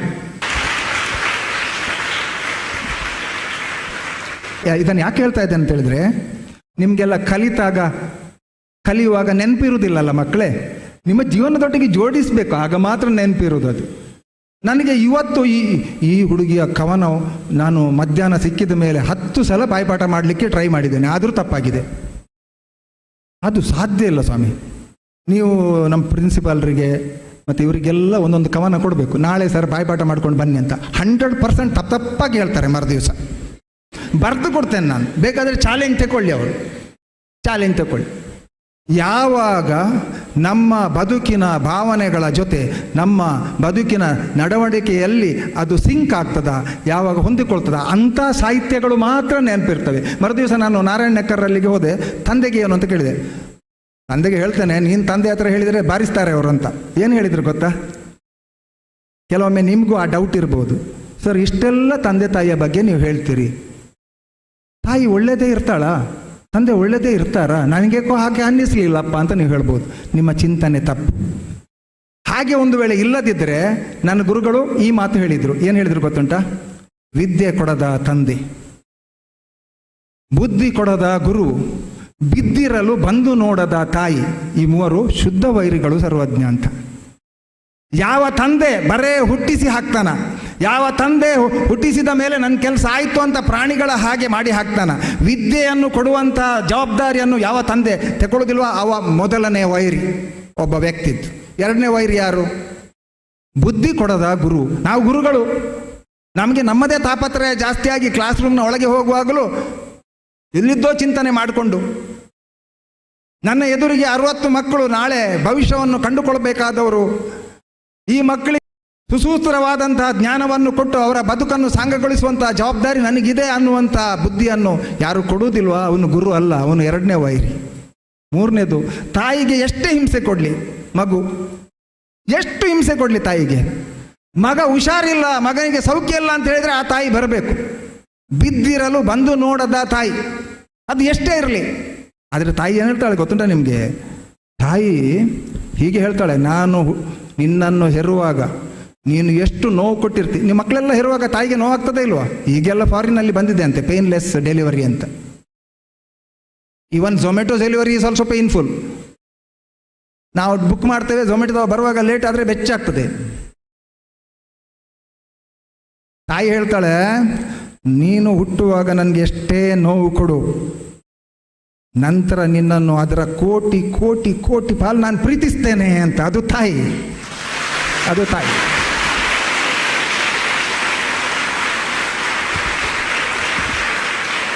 ಶಾಂತಿರಾಜ್ ಸರ್ ಇರುವುದರಿಂದ ಇದನ್ನು ತೆಕ್ಕೊಳ್ತೇನೆ ನಾನು. ನನ್ನ ತಂದೆ ತಾಯಿ, ನಾನು ಪಟ್ಟ ಕಷ್ಟ ಎಲ್ಲ ಗೊತ್ತಿರುವ 2 ನಂತರದ ತಂದೆ ತಾಯಿಗಳು ನನ್ನ ಎದುರಿಗೆ ಕೂತಿದ್ದಾರೆ. ಇದರಲ್ಲಿ ಅತಿಶಯೋಕ್ತಿ ಏನಿಲ್ಲ. 1 ಇಂಚು ಸಾಹಿತ್ಯಿಕವಾಗಿ ನಾನು ಅದನ್ನು ಗ್ಲೋರಿಫೈ ಮಾಡಿ ಅದನ್ನು ಭಾಳ ಎತ್ತರಕ್ಕೆ ಕೊಂಡೋಗಿ ಹೇಳುವಂಥದ್ದಲ್ಲ. ನನ್ನ ತಂದೆ ಸಾಗುವಳಿ ಕೆಲಸ ಮಾಡ್ತಾಯಿದ್ರು, ನಾವು ಮಾಡ್ತಿದ್ದೆವು, ನಾವು ಗೊಬ್ಬರ ಉತ್ತಿದ್ದೇವೆ, ರೈತರ ಮಕ್ಕಳಾಗಿದ್ದೇವೆ. ಬಹುಶಃ ನಾನು ಲೆಕ್ಚರ್ ಆದ ಮೇಲೆ ನಮ್ಮ ಮನೆಗೆ ಕರೆಂಟ್ ಬಂದದ್ದು, ಅಷ್ಟರವರೆಗೆ ಚಿಮಣಿ ಬೆಳಕಿನಲ್ಲಿ ಜೀವನ ಮಾಡಿದ್ದೇವೆ. 1977 ತನಕ ನಾನೊಂದು ಮುಳಿ ಹುಲ್ಲಿನ ಮನೆಯಲ್ಲಿದ್ದೆ. ತಾಯಿ ಕೆಲಸಕ್ಕೆ ಹೋಗುವಾಗ ನನ್ನ ಕಾಲಿಗೆ ಒಂದು ಹಗ್ಗ ಹಾಕಿ ಇಂಥ ಕಂಬಕ್ಕೆ ಕಟ್ಟಿ ಅವರು ಕೆಲಸಕ್ಕೆ ಹೋಗಿದ್ರು ನಟ್ಟಿಗೆ. ನಾನು ಹೀಗೆ ಹೊರಳ್ತಾ ಹೋಗಿ ಹಗ್ಗ ಮೇಲೆ ನೇತಾಡ್ತಾ ಇದ್ದೆ ಕೆಳಗಡೆ. ನೀವು ಅರ್ಥ ಮಾಡ್ಕೊಳ್ಬೇಕು, ತಾಯಿ ಹಿಂದೆ ಬಂದಾಗ ಮಗು ನಿದ್ದೆ ಮಾಡ್ತಾ ಇದೆ ಕಾಲು ಮೇಲೆ, ಹೇಗೆ ಅನ್ನಿಸಿರ್ಬೇಕು ತಾಯಿಗೆ ಅಂತ. ಇದು ಸರ್ ಇವತ್ತಿನ ಮೌಲ್ಯ ಸುಧಾ ನಿಮ್ಮ ತಾಯಿ ತಂದೆಯ ಬಗ್ಗೆ ಹೇಳಲಿಕ್ಕ ಅಂತ ಕೇಳಿದರೆ ಖಂಡಿತ ಅಲ್ಲ. ಆದರೆ ಯಾವುದೇ ಗೂಗಲನ್ನು ಸರ್ಚಿ ಬೇರೆ ಬೇರೆ ಪದಗಳನ್ನು ತಂದು ನಿಮ್ಮ ಎದುರಿಗೆ ಬಾಯ್ಪಾಠ ಹೇಳುವುದಕ್ಕಿಂತ ನಮ್ಮ ಬದುಕಿನ ಜರ್ನಿ ಅನ್ನೊಂದಷ್ಟು ನಿಮ್ಮ ಹತ್ರ ಹೇಳ್ಕೊಂಡ್ರೆ ಬಹುಶಃ ನಿಮ್ಮ ಬದುಕು ಸುಂದರ ಆಗ್ತದೆ. ನಿಮ್ಮ ಹೃದಯದಲ್ಲಿಯೂ ಆ ಭಾವನೆಗಳು ಮೂಡ್ತವೆ. ಅದು ನಿಮಗೆ ಮಾತ್ರ ಅಲ್ಲ, ನನ್ನ ಎಲ್ಲ ಶಿಕ್ಷಕರಿಗೆ ಎಲ್ರಿಗೂ ಅದು ಅನ್ವಯಿಸ್ತದೆ. ತೀರ ಕಷ್ಟದ ದಿನಗಳು ನಾನು ಹೇಳುವುದಿದ್ರೆ, ನನ್ನ ತಂದೆ ತಾಯಿ ಬಹುಶಃ ಬಟ್ಟೆಗೂ ಕಷ್ಟ ಇರುವಂಥ ದಿನಗಳು. ಸರ್ ಹತ್ರ ಕೇಳಿ, ಇದರಲ್ಲಿ ನಿಮಗೆ ಯಾವುದು ಡೌಟ್ ಇದ್ದರೆ ಇದನ್ನು ಹೇಳಬಾರ್ದು ಅಂತ ಇದ್ದೆ. ಯಾಕೆ ಹೇಳ್ತಾ ಇದ್ದೇನೆ ಅಂತ ಹೇಳಿದ್ರೆ, ಈಗ ನಿಮ್ಮ ತಂದೆ ತಾಯಿಗೆ ಕಷ್ಟ ಇಲ್ಲ ಅಂತ ತಿಳ್ಕೊಳ್ಬೇಡಿ. ಆಗ ನಮ್ಮ ತಂದೆ ತಾಯಿಗೆ ಆ ಸ್ಟ್ರೆಸ್ ಅನ್ನುವ ಕಷ್ಟ ಇರಲಿಲ್ಲ ಮಕ್ಕಳೇ. ಅವರು ಸಾಗುಳಿಗೆ ಹೋಗ್ತಿದ್ರು, ಗದ್ದೆಯಲ್ಲಿ ಇರ್ತಿದ್ರು. ಆದ್ದರಿಂದ ಆ ಕಾಯಕವೇ ಕೈಲಾಸ ಬಸವಣ್ಣಂದು. ಅವರ ಕೆಲಸದಲ್ಲೇ ದೇವರನ್ನು ಕಾಣ್ತಾ ಇದ್ರು. ಈಗಿನ ತಂದೆ ತಾಯಿಗೆ ಸ್ಟ್ರೆಸ್ ಇದೆ. ಒಂದು ಮಗು ಇರೋದು, 2 ಮಗು ಇರೋದು, ಎಲ್ಲಿ ಹೋಯ್ತಾ, ಏನಾಗುತ್ತಾ, ನನ್ನ ಮಗುವಿನ ಭವಿಷ್ಯ ಏನು. ಈಗಿನ ತಂದೆ ತಾಯಿ ಮೊದಲಿನ ತಂದೆ ತಾಯಿಗಿಂತಲೂ ಜಾಸ್ತಿ ಸಫರ್ ಆಗ್ತಾರೆ ಅಂತ ನಾನು ತಿಳ್ಕೊಂಡಿದ್ದೇನೆ ಮಕ್ಕಳೇ. ಆದ್ದರಿಂದ ನಿಮ್ಮ ಬಡತನವನ್ನು ನಮಗೆ ಹೇಳಬೇಡಿ ಅಂತ ಹೇಳುವ ಎಷ್ಟೋ ಮಕ್ಕಳಿದ್ದಾರೆ, ನಾನು ನೋಡಿದ್ದೇನೆ. ಇದೇ ಶಾಲೆ ಒಂದು ಮಗು ಹೇಳಿತಂತೆ ತಾಯಿ ಹತ್ರ, ನೀವು ನನಗೆ ಮೊಬೈಲ್ ನೋಡ್ಲಿಕ್ಕೆ ಬಿಡೋದಿಲ್ಲ. ಆ ತಾಯಿಗೆ ಆಶೆ ಈ ಮಗು ಕಲೀಲಿ ಅಂತ. ಅಲ್ಲ, ನನಗೆ ಅನ್ನಿಸ್ತದೆ, ನನಗೆ ಸಾಯುವ ಅಂತ ಅನ್ನಿಸ್ತದೆ. ಅದರಲ್ಲಿ ಏನಿದೆ, ಪ್ರಪಂಚದಲ್ಲಿ ಎಷ್ಟೋ ಮಂದಿ ಸಾಯ್ತಾರೆ, ನೀನು ಸಾಯಲ್ವಾ? ಎಂಥ ಮಗು, ಯಾಕೆ ಆ ಮಗುವಿಗೆ ಸಂಸ್ಕಾರ ಎಲ್ಲಿ ಸಿಗಲಿಲ್ಲ ಅಂತ ನನಗೆ ಅರ್ಥ ಆಗೋದಿಲ್ಲ. ಆ ಮಗುವಿಗೆ ಒಮ್ಮೆ ಆದರೂ ನೆನಪಾಗಬೇಕು. ನನಗೆ ಬುದ್ಧಿ ತಿಳಿಯದಂಥ ದಿನಗಳಲ್ಲಿ ನಾನು ತಂದೆ ತಾಯಿಯರ ಮೇಲೆ ಉಚ್ಚೆ ಹೋಯ್ತಿದ್ದೆ, ಹೇಸಿಗೆ ಮಾಡ್ತಾ ಇದ್ದೆ, ಎದೆಯ ಹಾಲನ್ನು ತಿಂದು ಬೆಳೆದಿದ್ದೆ ನಾನು ಅನ್ನುವಂಥ ಒಂದು ಸೂಕ್ಷ್ಮವಾದ ಪರಿಜ್ಞಾನವು ಇಲ್ಲದಂಥ ಒಂದು ಶಿಕ್ಷಣ ವ್ಯವಸ್ಥೆಯಲ್ಲಿ ಅಂಥ ಮಗು ಇದೆ ಅಂತ ಹೇಳುವಾಗ ಅದಕ್ಕೆ ಯಾರೂ ಶಿಕ್ಷಕರಾಗಲಿಕ್ಕೆ ಬರೋದಿಲ್ವಾ ಅನ್ನೋದು ನನ್ನ ಮನಸ್ಸಿನಲ್ಲಿ ಬರ್ತಾ ಇರ್ತದೆ ಮಕ್ಕಳೇ. ವೈಯಕ್ತಿಕವಾಗಿ ನಾವು ಏನು ಹೇಳಬಾರ್ದು ಅಂತ ಇದೆ. ಬಸವಣ್ಣ ಹೇಳಿದ ನೋಡಿ, ಕಳಬೇಡ ಕೊಳಬೇಡ ಹುಸಿ ನುಡಿಯಲು ಬೇಡ ಮುನಿಯಬೇಡ ತನ್ನ ಬಣ್ಣಿಸಬೇಡ. ಇದು ನನ್ನನ್ನು ಬಣ್ಣಿಸಲಿಕ್ಕೆ ನಾನು ಹೇಳ್ತಾ ಇಲ್ಲ ಮಕ್ಕಳೇ. ಅದರಲ್ಲೊಂದು ಲೈನ್ ಇದೆ, ಡೋಂಟ್ ಪ್ರೈಸ್ ಯುವರ್ ಸೆಲ್ಫ್ ಅಂತ. ನಾನು 100% ಹೇಳ್ತೇನೆ, ನನಗೆ ಯಾವ ಹೊಗಳಿಕೆಯೂ ಬೇಕಾಗಿಲ್ಲ. ನಾವು ಹೊಗಳಿಕೆಗೆ 6ಕ್ಕೆ ಏರುವವರಲ್ಲ, ತೆಗಳಿಕೆಗೆ 3ಕ್ಕೆ ಇಳಿಯುವವರಲ್ಲ. ಹೊಗಳಿ ಹೊಗಳಿ ಯಾರೂ ಕೂಡ ನಮಗೆ ಹೊನ್ನ ಶೂಲದಲ್ಲಿ ಚುಚ್ಚಬೇಕಾಗಿಲ್ಲ. ಅದು ಇದೆ, ಹೊಗಳಿ ಹೊಗಳಿ ಎನ್ನ ಹೊನ್ನ ಶೂಲಕ್ಕೆ ಇಕ್ಕಿದರಯ್ಯ ಅಂತ. ಹೊಗಳಿಕೆ ಅನ್ನೋದು ಹೊನ್ನ ಶೂಲ ಅಂತೆ. ಆ ಬಂಗಾರದ ಚೂರಿ ಆದರೂ ಹಾಕಿದರೆ ಒಳಗೆ ಹೋಗುತ್ತೆ, ಜೀವ ಹೋಗುತ್ತೆ. ಆದ್ದರಿಂದ ನನ್ನ ಉದ್ದೇಶ ಏನು ಅಂತ ಹೇಳಿದರೆ, ಎಲ್ಲೋ ಬದುಕಿನಲ್ಲಿ ಹೋಗುವಂಥ ಮಕ್ಕಳು ನೀವು ಒಂದು ಒತ್ತಡದಿಂದ ಹೊರಗೆ ಬಂದು ಪ್ರಾಮಾಣಿಕವಾದ ಪ್ರಯತ್ನ ಮಾಡಿಕೊಂಡು ಬದುಕಿನ ಎತ್ತರಕ್ಕೆ ತಲುಪಿ, ಅಲ್ಲಿ ಹೋದಾಗ ಕೆಳಗೆ ನಮ್ಮನ್ನು ಎತ್ತರಕ್ಕೆ ಕಳಿಸಿದಂಥ ವ್ಯಕ್ತಿಗಳನ್ನು ಒಂದು ನೋಡಿಕೊಳ್ಳುವಂಥ ಉತ್ತರದಾಯಿತ್ವ ನಿಮಗೆ ಇದೆ ಅನ್ನೋದನ್ನು ನೆನಪು ಮಾಡಲಿಕ್ಕೆ ಮಾತ್ರ ಈ ಶ್ರಮ ನಾನು ತಗೊಂಡಿದ್ದೇನೆ. ನನಗೆ ನನ್ನ ಗುರುಗಳು ಕೊಟ್ಟಂಥ ಹೂವನ್ನು ನನ್ನ ವಿದ್ಯಾರ್ಥಿಗೆ ಕೊಟ್ಟು ಆ ನಮ್ಮ ಜವಾಬ್ದಾರಿಯನ್ನು ಆ ತಲೆಮಾರಿಗೆ ಹಾಕುವಂಥ ಒಂದು ಜವಾಬ್ದಾರಿಯನ್ನು ನಾನು ಮಾಡಿದ್ದೇನೆ ಅನ್ನೋದರ ಜೊತೆಗೆ ಮಕ್ಕಳೇ, ಇವತ್ತಿನ ಈ ಕಾರ್ಯಕ್ರಮದೊಟ್ಟಿಗೆ ಸಾಹಿತ್ಯ ನಮ್ಮ ಬದುಕಿನಲ್ಲಿ ತುಂಬ ಪರಿಣಾಮ ಬೀರ್ತದೆ. ದ ರಾ ಬೇಂದ್ರೆ ಅವರು ಬರೆದಂಥ ಒಂದು ಕವನ ಎಲ್ಲರಿಗೂ ಗೊತ್ತಿದೆ ನಿಮಗೆ. ಅದು ಬಹುಶಃ ನನ್ನ ತಾಯಿಗೆ ತುಂಬ ಸೂಟ್ ಆಗ್ತದೆ. ಎಷ್ಟು ಸುಂದರವಾಗಿ ಬರೆದಿದ್ದಾರೆ ಅಂತ ಹೇಳಿದರೆ ಆ ದ ರಾ ಬೇಂದ್ರೆ, ಬಹುಶಃ ಅದನ್ನು ಆ ಕಾಲಘಟ್ಟದ ಜನ ನೋಡಿದ್ರು. ನೀವು ಇದನ್ನು ಅರ್ಥ ಮಾಡಿಕೊಂಡ್ರೆ ಆ ಪರಿಸರದಿಂದ ನಾವು ಬಂದವರು. ಇವತ್ತು ಇಷ್ಟು ದೊಡ್ಡ ಸಂಸ್ಥೆ ಆಗಿದೆ ಅನ್ನೋದು ಅದು ನಾನು ಮಾಡಿದ್ದಲ್ಲ. ನಾನು ಈಗಲೂ ದೇವರ ಹತ್ರ ಬೇಡ್ಕೊಳ್ಳೋದು ಇಷ್ಟೇ, ನನ್ನ 242 ಎಂಪ್ಲಾಯೀಸ್ ಏನಿದ್ದಾರೋ ಅವರಿಗೊಂದು ಸುಂದರ ಬದುಕಿರಲಿ. ಯಾಕಂತೇಳಿದರೆ ಅವರಿಗೆ ಸುಂದರ ಬದುಕಿದ್ರೆ ಅವರು ನಿಮಗೆ ಸುಂದರ ಬದುಕು ಕೊಟ್ಟೇ ಕೊಡ್ತಾರೆ. ವಿದ್ಯಾರ್ಥಿಗಳಿಗೆ ನಾಳೆ ಇದು ಕಾಲೇಜ್ ಒಳ್ಳೆದಿಲ್ಲ ಇದ್ದರೆ ಇನ್ನೊಂದಕ್ಕೆ ಹೋಗ್ಬೋದು ನೀವು. ನಾನು ನನ್ನ ಈ ಕೆಲಸ ಮಾಡುವಂಥ ಮಂಜುನಾಥ್ ಸರ್ ಇರ್ಬೋದು, ಪ್ರಿನ್ಸಿಪಾಲ್ ಇರ್ಬೋದು, ಅಟೆಂಡರ್ಸ್ ಇರ್ಬೋದು, ಅವರಿಗೆ ಎಲ್ಲಿ ಹೋಗ್ಲಿಕ್ಕಾಗತ್ತೆ? ಅವರವರ ಜೀವನದ ಭಾಳ ಪ್ರಾಮುಖ್ಯವಾದ ಘಟ್ಟವನ್ನು ಈ ಸಂಸ್ಥೆಗೆ ತ್ಯಾಗ ಮಾಡಿದ್ದಾರೆ ಅವರು. ನಾವು ಚಿಂತನೆ ಮಾಡ್ತಾ ಇರ್ತೇವೆ, ಮುಂದೆ ನಾವು ಬಿದ್ದು ಹೋದಾಗ ಈ ಸಂಸ್ಥೆ ಹಾಗೆ ನಡಿಬೇಕು. ಇಲ್ಲಿರುವಂಥ ಒಂದು ಏನು ಉದ್ಯೋಗಿಗಳಿದ್ದಾರೆ ಅವರಿಗೆ ಯಾವ ರೀತಿ ಹೋಗಬೇಕು, ಮತ್ತೆ ಸುನಾಮಿ ಬಂದರೆ ನಮ್ಗೆ ಗೊತ್ತಿಲ್ಲ. ಆದರೆ ನಮ್ಮ ಚಿಂತನೆ ಇದೆ, ನಮ್ಮ ಚಿಂತನೆ ಯಾವತ್ತೂ ಚೆನ್ನಾಗಿರ್ತದೆ. ಯಾಕಂತ ಹೇಳಿದ್ರೆ ನಾನು ಹೇಳಿದೆ ಅಲ್ವಾ, ನಮಗೆ ಬೇಕಾದಷ್ಟು ಸಮಯ ತಾಯಿಯೊಟ್ಟಿಗೆ ಕಳೀಲಿಕ್ಕಾಗಲಿಲ್ಲ. ತಾಯಿ ಕೊನೆಯ ದಿನಗಳಲ್ಲಿ ನೆನಪು ಕಳ್ಕೊಂಡ್ರು ಸ್ವಲ್ಪ. ಕೊನೆಯ ದಿವಸ ಕೋಮಕ್ಕೆ ಜಾರುವ ಮೊದಲು ಈ 2 ಪುಣ್ಯಾತ್ಮರು ಬಂದಿದ್ದರು. ಆದ್ದರಿಂದ ಅವರು ನನ್ನ ಜೊತೆಯಲ್ಲೇ ಇಟ್ಕೊಂಡಿದ್ದೇನೆ. ತಂದೆ ತಾಯಿಯ ನೆನಪು ಕಾಡುವಾಗ ಅವರು ನನಗೆ ತುಂಬ ಇಷ್ಟವಾಗ್ತಾರೆ. ತ್ರಿವಿಕ್ರಮ ಕಿಣಿ ಮತ್ತು ದೇವೇಂದ್ರ ನಾಯ್ಕ ಇವರಿಬ್ಬರು ಆ ಹಾಸ್ಪಿಟ್ಲಿಗೆ ಬರ್ತಾರೆ. ದೇವರ ಪ್ರಸಾದವನ್ನು ತಂದು ತನ್ನ ತಾಯಿಗೆ ಹಾಕ್ತಾರೆ. ತಾಯಿ ಮತ್ತೆ 1 ಗಂಟೆಯಲ್ಲಿ ಕೋಮಕ್ಕೆ ಜಾರ್ತಾರೆ. ಕೋಮದಲ್ಲಿ 8 ದಿವಸ ಇರ್ತಾರೆ. ನಾನು ಆವಾಗ ಕಾಲೇಜಿಗೆ 1 ಗಳಿಗೆಯೂ ಬಂದವನಿಲ್ಲ. ಆ ಕ್ಷಣದಲ್ಲಿ ನನಗೆ ಅನ್ನಿಸ್ತಿತ್ತು, ನಾನು ಕಾಲೇಜ್ ಅಂತ ರಾತ್ರಿ ಹಗಲು ಇಲ್ಲೇ ಇರ್ತಿದ್ದೆ. ತಾಯಿಗೆ ಹೆಚ್ಚು ಸಮಯ ನಾನು ಕೊಡಲಿಲ್ಲ.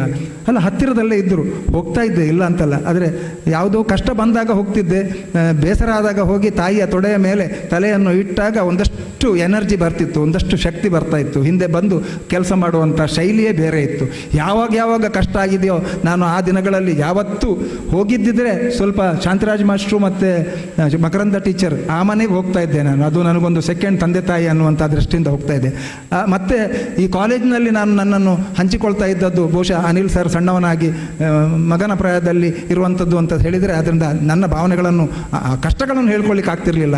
ಮತ್ತೊಬ್ಬರ ಹತ್ರ ನಾನು ಹೇಳ್ಕೊಂಡದ್ದು ಅಂತಿದ್ರೆ ಈ ಫ್ರೆಂಡ್ಸನ್ನು ಬಿಟ್ಟರೆ ಪಾಂಡುರಂಗರಾವ್, ಅವರಿಗೊಂದು ಚಪ್ಪಾಳೆ ಇರಲಿ. 50 ವರ್ಷ ಗಣಿತಶಾಸ್ತ್ರವನ್ನು ಕಾರ್ಕಳದಲ್ಲಿ ಟೀಚ್ ಮಾಡಿ ಈ ಹೈಸ್ಕೂಲನ್ನು ತುಂಬ ಸುಂದರವಾಗಿ ಬೆಳೆಸಿದಂಥ ಪಾಂಡುರಂಗರಾವ್ ಅವರಿಗೆ ನಾನು ತಂದೆ ತಾಯಿಯ ಜಾಗವನ್ನು ಇವತ್ತು ಕೊಟ್ಟಿದ್ದೇನೆ ಅಂತ ಹೇಳಲಿಕ್ಕೆ, ಅವರ ಅನುಪಸ್ಥಿತಿಯಲ್ಲಿ, ಅವರು ಬೇಕಾಗಿಲ್ಲ ನಮಗೆ ಇಲ್ಲಿ, ನಾನು ಅವರನ್ನು ಸ್ಮರಿಸಿಕೊಳ್ತೇನೆ.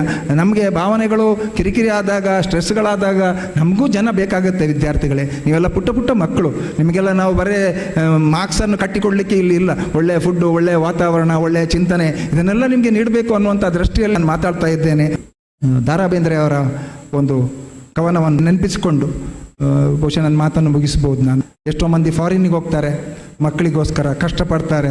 ಫ್ಲೈಟ್ನಲ್ಲಿ ಹೋಗುವಾಗಲೂ ಮಕ್ಕಳದ್ದೇ ಚಿಂತನೆ, ಅಲ್ಲಿ ದುಡಿತಾರೆ. ಇಲ್ಲಿ ಮಗ ಸರಿಯಾಗಿ ಶಾಲೆಗೆ ಬರೋದಿಲ್ಲ. ಮಗ ಯಾವುದೋ ಒಂದು ವಾಟ್ಸಪ್ನಲ್ಲಿ ಕೂತು, ಮಗ ಯಾವುದೋ ಒಂದು ಫೇಸ್ಬುಕ್ನಲ್ಲಿ ಕೂತ್ಕೊಂಡು ಯಾರಿಗೋ ಐ ಮಿಸ್ ಯು ಅಂತ ಹೇಳ್ತಾ ಇರ್ತಾನೆ. ಅಲ್ಲಿ ತಂದೆ ರಾತ್ರಿ ಹಗಲು ಯಾರ್ದೋ ಒಂದು ಸಣ್ಣ ಶಾಪ್ನಲ್ಲಿಯೋ ದುಡಿತಾ ಇರ್ತಾರೆ. ಯಾವಾಗ ನಮಗೆ ಕೃತಜ್ಞತಾ ಭಾವನೆ ಇರೋದಿಲ್ವ, ಯಾವಾಗ ನಮ್ಮ ಹೃದಯ ನಮ್ಮನ್ನು ಹೆತ್ತವರಿಗೆ ಮಿಡಿಯುವುದಿಲ್ವ, ಯಾವ ವಸ್ತು ಒಮ್ಮೆ ಕಳೆದುಕೊಂಡ ಮೇಲೆ ಮತ್ತೆ ಸಿಗುವುದಿಲ್ವ, ಯಾವ ವಸ್ತುವನ್ನು ನಮಗೆ ವ್ಯಾಖ್ಯಾನಿಸಲಿಕ್ಕೆ ಆಗುವುದಿಲ್ವ, ಅಂಥ ವಸ್ತುಗಳ ಬಗ್ಗೆ ನೀವು ಯಾವಾಗ ಕಾಳಜಿ ತೋರೋದಿಲ್ವ, ನೀವು ಮನುಷ್ಯರಲ್ಲ ಅಂತ ನಾನು ಹೇಳಲಿಕ್ಕೆ ಇಷ್ಟಪಡ್ತೇನೆ. ನೀವು ಮನುಷ್ಯರು ಅಂತ ಆಗಬೇಕಾದ್ರೆ ಈ ಭಾವನೆಗಳ ಜೊತೆಗೆ ಬೆಳಿಬೇಕು. ನಾನು ಮೊದಲೆಲ್ಲ ನೋಡ್ತಾ ಇದ್ದೆ, 10 ವರ್ಷದ ಹಿಂದೆ ಎಲ್ಲ ತಂದೆಯನ್ನು ಕಳ್ಕೊಂಡ್ರೆ, ತಾಯಿಯನ್ನು ಕಳ್ಕೊಂಡ್ರೆ ಆ ಮಗುವನ್ನು ಸಂತೈಸಲಿಕ್ಕೆ 1 ವರ್ಷ ಬೇಕಾಗ್ತಿತ್ತು, 1 ವರ್ಷ. ಆದರೆ ಇತ್ತೀಚೆಗಿನ 5 ವರ್ಷದಲ್ಲಿ ನೋಡ್ತಾ ಇದ್ದೇನೆ, ತಂದೆ ತಾಯಿಯನ್ನು ಕಳ್ಕೊಂಡ ಮಕ್ಕಳು ಒಂದು 10-15 ದಿವಸದಲ್ಲಿ ನಾರ್ಮಲ್ಗೆ ಬರ್ತಾರೆ. ಅದರ ಅರ್ಥ ಏನು ಅಂತ ಹೇಳಿದರೆ, ಈಗ ಅಷ್ಟು ಅಟ್ಯಾಚ್ಮೆಂಟ್ ಇಲ್ಲ. ಮಕ್ಕಳ ಸೈಡಿಂದ ತಂದೆ ತಾಯಿಯ ಸೈಡಿಗೆ ಅಟ್ಯಾಚ್ಮೆಂಟ್ ತುಂಬ ಕಡಿಮೆ ಆಗಿದೆ. ಅದೇ ತಂದೆ ತಾಯಿಯ ಸೈಡ್ನಿಂದ ಮಕ್ಕಳ ಸೈಡಿಗೆ ಇಷ್ಟು ಇದೆ, ಓವರ್ ಪ್ರೊಟೆಕ್ಷನ್. ಸಾಯ್ತಾರೆ. ನನ್ನ ಮಗು ಚೆನ್ನಾಗಿರಬೇಕು, ನನ್ನ ಮಗುಗೆ ಇಷ್ಟು ಸಣ್ಣ ವ್ಯತ್ಯಾಸ ಆದರೆ, ಒಂದು ದಿವಸ ಬಿಸಿ ನೀರು ಸ್ವಲ್ಪ ಹೆಚ್ಚು ಕಡಿಮೆ ಆದರೆ ಫೋನ್ ಬರ್ತದೆ.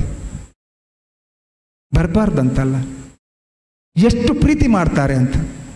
ಒಂದು 4 ಮಂದಿಗೆ ಲೂಸ್ ಮೋಷನ್ ಆದರೆ, ಒಂದು 10 ಮಂದಿಗೆ ಜ್ವರ ಬಂದರೆ, ಜ್ವರ ವೈರಲ್ ಬರ್ತದೆ, ತಡ್ಕೊಳ್ಳಿಕ್ಕಾಗೋದಿಲ್ಲ ಪೇರೆಂಟ್ಸ್ಗೆ. ಎಲ್ಲಿ ವ್ಯತ್ಯಾಸ ಆಗುತ್ತಾ ಅಂತ ಪೇಪರ್ಗೆ ಓದ್ತಾರೆ, ಡೆಂಗ್ಯೂ, ಮಲೇರಿಯಾ, ಅದು ಇದು ಓದುವಾಗ ಅಯ್ಯೋ ನನ್ನ ಮಗುವಿಗೆ ಏನಾಗುತ್ತಾ ಅಂತ. ಫೋನ್ನ ಮೇಲೆ ಫೋನ್ ಬರುವಾಗ ಬಹುಶಃ ನಮ್ಮ ಸ್ಟಾಫ್ ನರ್ಸ್ಗಳು ಮತ್ತು ನಮ್ಮ ವಾರ್ಡನ್ಗಳು ಯಶೋದಯ ಕೆಲಸ ಮಾಡಿದ್ದಾರೆ ನಿಮಗೆಲ್ಲ ಅಂತ ಹೇಳಲಿಕ್ಕೆ ಇಷ್ಟಪಡ್ತೇನೆ. ನಾನು ಏನು ಆಲೋಚನೆ ಮಾಡಿದ್ನೋ ಆ ದಾರಿ ಬಿಟ್ಟು ಬೇರೆ ದಾರಿಯಲ್ಲಿ ಹೋಗಿದ್ದೇನೆ ಅಂತ ಅನ್ನಿಸ್ತದೆ ಕೆಲವೊಮ್ಮೆ. ಆದ್ದರಿಂದ ಬೇರೆ ದಾರಿಯಲ್ಲಿ ಹೋದರೂ ಕೂಡ ಸೇರಬೇಕಾದ ಜಾಗಕ್ಕೆ ಸೇರಿದ್ದೇನೆ ಅನ್ನುವ ತೃಪ್ತಿ ನನಗಿದ್ದರೆ ಸಾಕು. ಒಬ್ಬಳು ಬಡವಿ, ಅದನ್ನು ನನ್ನ ತಾಯಿ ಅಂತಲೇ ಇಟ್ಕೊಳ್ತೇನೆ ನಾನು. ಅವಳು ಹೇಳುವಂಥ ಮಾತು, ನಾನು ಬಡವಿ, ಆತ ಬಡವ, ಒಲವೇ ನಮ್ಮ ಬದುಕು. ನಾನು ಬಡವಿ, ಆತ ಬಡವ, ಒಲವೇ ನಮ್ಮ ಬದುಕು, ಬಳಸಿಕೊಂಡೆ ವದನೆ ನಾವು ಅದಕ್ಕೂ ಇದಕ್ಕೂ ಎದಕ್ಕೂ. ಎಷ್ಟು ಸುಂದರ ಇದೆ ಅಂತ ಹೇಳಿದರೆ, ಪ್ರಾಸ ಮಾತ್ರ ಅಲ್ಲ. ನಾನು ಬಡವಿ, ನಮ್ಮಮ್ಮ, ನೀವು ತಗೊಳ್ಬೋದು. ಆತ ಬಡವ, ಒಲವೇ ನಮ್ಮ ಬದುಕು, ಅಂದರೆ ಬೇರೆ ಏನಿಲ್ಲ. Understanding. They live together for 70 years. ಮದುವೆ ನಂತರ. ಈಗೆಲ್ಲ ಇವತ್ತು ಮದುವೆ ಆದರೆ 6 ತಿಂಗಳಲ್ಲಿ ಡೈವರ್ಸ್ ಆದ ನೋಡ್ತೇನೆ. ನನ್ನ ಅಪ್ಪ ಎಷ್ಟು ಬೈತಾ ಇದ್ರು ನನ್ನ ಅಮ್ಮನಿಗೆ, ಆದರೂ ಸಂಜೆ ಮಲಗುವಾಗ ಕಾಲಿಗೆ ಎಣ್ಣೆ ತಿಕ್ತಾ ಇದ್ರು ತಾಯಿ. Love is that without any expectation. Next line ಕೇಳ್ತೀರಾ? ಹತ್ತಿರರಲಿ ದೂರವಿರಲಿ ಅವನೇ ರಂಗ ಸಾಲೆ, ಕಣ್ಣು ಕಟ್ಟುವಂಥ ಮೂರ್ತಿ ಕಿವಿಗೆ ಮೆಚ್ಚಿನೋಲೆ. ಅವನ ಹತ್ತಿರ ಇರಲಿ ದೂರ ಇರಲಿ, ರಂಗಸಾಲೆ ಅಷ್ಟೇ ಹತ್ತಿರ ಅಂತ ಮನಸ್ಸಿಗೆ.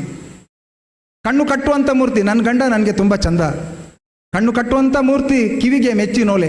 ಮೆಚ್ಚಿನ ಓಲೆ ತೆಗೆದುಕೊಟ್ಟದೇ ಇಲ್ಲ ನನ್ನಪ್ಪ. ಆ ಭಾವನೆ ಉಂಟು ಅಂತ. ಮುಂದುವರೆದ ಸಾಲು ನೋಡಿ ಎಷ್ಟು ಚಂದ ಇದೆ ಅಂತೇಳಿ.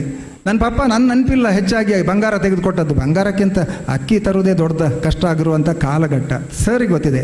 ಬಹುಶಃ ಅವರು ಹೆಚ್ಚು ಎಂಜಾಯ್ ಮಾಡ್ತಾರೆ, ಯಾಕಂದರೆ ಅವರು ಅದಕ್ಕೆ ಪ್ರತ್ಯಕ್ಷ ಸಾಕ್ಷಿ ಅವರು ಅಲ್ಲಿ ಅಜಕಾರ್ನಲ್ಲಿ. ಆತ ಕೊಟ್ಟ ವಸ್ತು ಒಡವೆ ನನಗೆ ಅವಾಗೆ ಗೊತ್ತು. ಆತ ಅಂದರೆ ನನ್ನ ತಂದೆ ಕೊಟ್ಟ ವಸ್ತು. ಆತ ಕೊಟ್ಟ ವಸ್ತು ಒಡವೆ ನನಗೆ ಅವಾಗೆ ಗೊತ್ತು. ಏನು ಕೊಟ್ಟಿದ್ದಾರೆ ಒಡವೆ? ತೋಳುಗಳಿಗೆ ತೋಳ ಬಂದು ಕೆನ್ನೆ ತುಂಬ ಮುತ್ತು, ಅಷ್ಟೇ ಕೊಟ್ಟದ್ದು.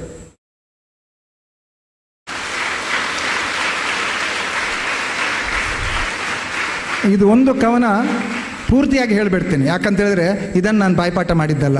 ನನ್ನ ತಾಯಿಯ ಬದುಕಿನ ಆ ಸಾಲನ್ನು ತಗೊಂಡ್ರೆ ಈ ಕವನ ಬಹುಶಃ ನನ್ನನ್ನು ಬಿಟ್ಟು ಹೋಗೋದಿಲ್ಲ ಅಂತ ಹೇಳಿಕೊಂಡು ದಾರಾ ಬೇಂದ್ರೆ ಅವರಿಗೆ ಒಂದು ಭಾಳ ದೊಡ್ಡ ನಮಸ್ಕಾರ, ಭಾಳ ದೊಡ್ಡ ಸೆಲ್ಯೂಟ್ ಜ್ಞಾನಸುಧಾದಿಂದ. ಅಂಥ ಕವಿಗಳು ಸಾವಿರಾರು ಜನ ಹುಟ್ಟಿ ಬರಲಿ. ಬಟ್ಟೆಗೆ, ಹೊಟ್ಟೆಗೆ, ಚಂದಕ್ಕೆ, ಎಲ್ಲದಕ್ಕೂ ಆ ಒಲವನ್ನೇ ನಾವು ಬದುಕೊಂಡೆವು. ಆ ಕೊನೆಯ ಸಾಲು ಏನು ಹೇಳ್ತದೆ ಅಂತ ಹೇಳಿದ್ರೆ, ಕುಂದುಕೊರತೆ ತೋರಲಿಲ್ಲ, ಬೇಕು ಹೆಚ್ಚಿಗೇನು, ನನ್ನ ಗಂಡ ನನಗೆ ಯಾವತ್ತೂ ಕಡಿಮೆ ಮಾಡಲಿಲ್ಲ, ಏನನ್ನೂ ಕಡಿಮೆ ಮಾಡಲಿಲ್ಲ. ಹೊಟ್ಟೆಗಿತ್ತ ಜೀವ ಫಲವ, ತುಟಿಗೆ ಹಾಲು ಜೇನು. ಕುಂದುಕೊರತೆ ನನ್ನ ಅಪ್ಪ ನನ್ನ ಅಮ್ಮನಿಗೆ ತೋರಲಿಲ್ಲ. ತಾಯಿ ಹೇಳುವಂಥದ್ದು, ನನಗೇನು ಬೇಕು, ನನ್ನ ಹೊಟ್ಟೆಗೆ ಒಂದು ಜೀವಫಲ ಕೊಟ್ಟ, ಅದಕ್ಕಿಂತ ಹೆಚ್ಚಿಗೆ ಏನು ಬೇಕು. ಅದರಲ್ಲಿ ಒಂದು ಜೀವಫಲ ಡಾಕ್ಟರ್ ಸುಧಾಕರ್ ಶೆಟ್ಟಿ ಅಂತ ನೆನಪಿಸಿಕೊಳ್ತೇನೆ. ಬದುಕಿಗೆ ಉಸಿರನ್ನು ಇತ್ತವರು, ವ್ಯಾಖ್ಯಾನಕ್ಕೆ ನಿಲುಕದ ಹೆತ್ತವರು ಅನ್ನುವಂಥ ಶೀರ್ಷಿಕೆ ಅಡಿ ಒಂದು 4 ಮಾತುಗಳನ್ನು ಆಡಿದ್ದೇನೆ. ಯಾವಾಗ ಈ ಮಾತು ನನ್ನ ತಂದೆ ತಾಯಿಗೆ ನುಡಿನಮನ ಆಗ್ತದೆ ಅದು ನನಗೆ ಗೊತ್ತಿಲ್ಲ. ಆದರೆ ಅವರ ಹೆಸರಿನ ಅಡಿಯಲ್ಲಿ ಕಲಿತಿರುವಂಥ ನೀವು ಉದ್ಯೋಗಿಗಳಾಗಿರುವಂಥ 242 ಮಂದಿ ನಿಮ್ಮ ಬಾಳನ್ನು ಭಾಳ ಚೆನ್ನಾಗಿ ಮಾಡಿಕೊಳ್ಳಿ. ಒಂದು ಮಗು ನನ್ನ ಹತ್ತಿರ ಬರುತ್ತೆ, ನನಗೆ ಅಪ್ಪನೂ ಬೇಕು ಅಮ್ಮನೂ ಬೇಕು ಅಂತ ಅಳುತ್ತೆ. ಇದೇ ಕಾಲೇಜ್ನಲ್ಲಿ ಒಂದು ಘಟನೆ ಆದದ್ದು. ಅಪ್ಪ ಮತ್ತು ಅಮ್ಮ ಡೈವೋರ್ಸಿಗೆ ರೆಡಿ ಆಗಿದ್ದಾರೆ.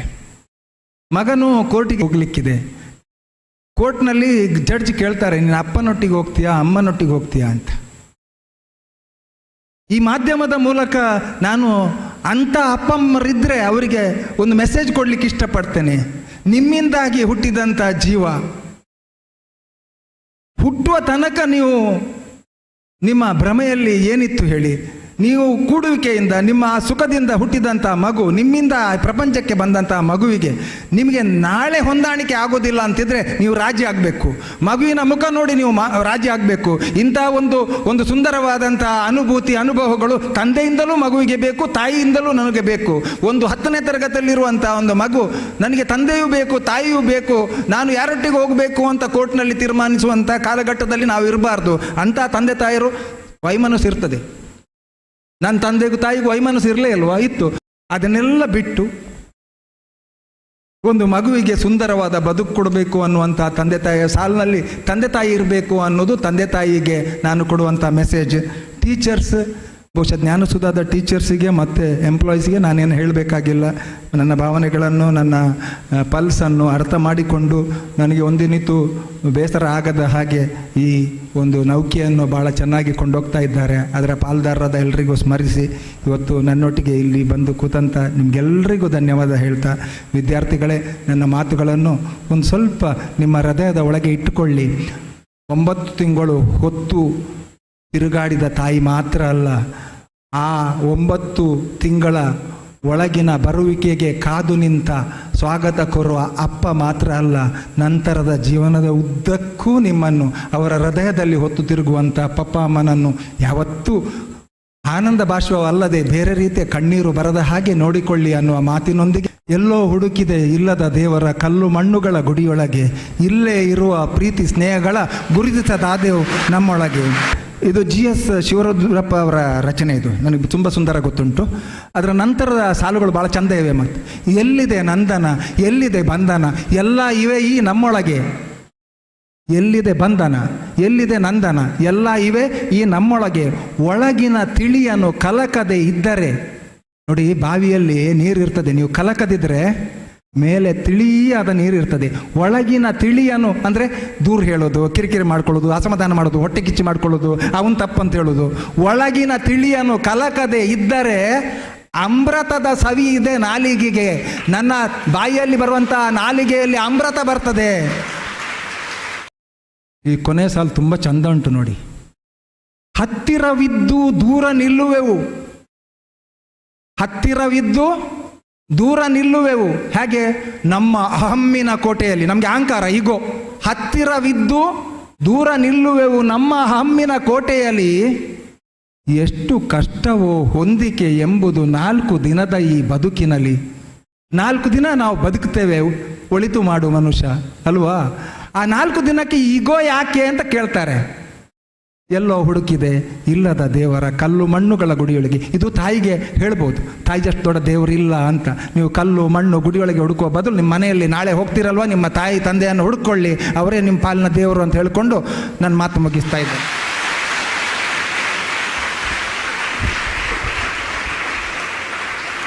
ಮಾತಾಪಿತರನ್ನು ಬಳಲಿಸದೆ ಬದುಕಿನ ಕೊನೆ ಉಸಿರು ಇರುವವರೆಗೆ ಹೆತ್ತ ತಂದೆ ತಾಯಿಯನ್ನು ಗೌರವಪೂರ್ವಕವಾಗಿ ನೋಡಿಕೊಳ್ಳುವ ಕರ್ತವ್ಯವನ್ನು ನೆನಪಿಸಿ ಮನಮುಟ್ಟುವಂತೆ ತಮ್ಮ ಅನುಭವದ ಸಾರವನ್ನು ನಮ್ಮ ಮುಂದಿಟ್ಟಂತಹ ಅಜಕಾರು ಪದ್ಮಗೋಪಾಲ್ ಎಜುಕೇಷನ್ ಟ್ರಸ್ಟಿನ ಅಧ್ಯಕ್ಷರಾಗಿರುವಂತಹ ಡಾಕ್ಟರ್ ಸುಧಾಕರ ಶೆಟ್ಟಿ ಅವರಿಗೆ ಹೃತ್ಪೂರ್ವಕ ಧನ್ಯವಾದವನ್ನು ಅರ್ಪಿಸ್ತಾ ಇದ್ದೇವೆ.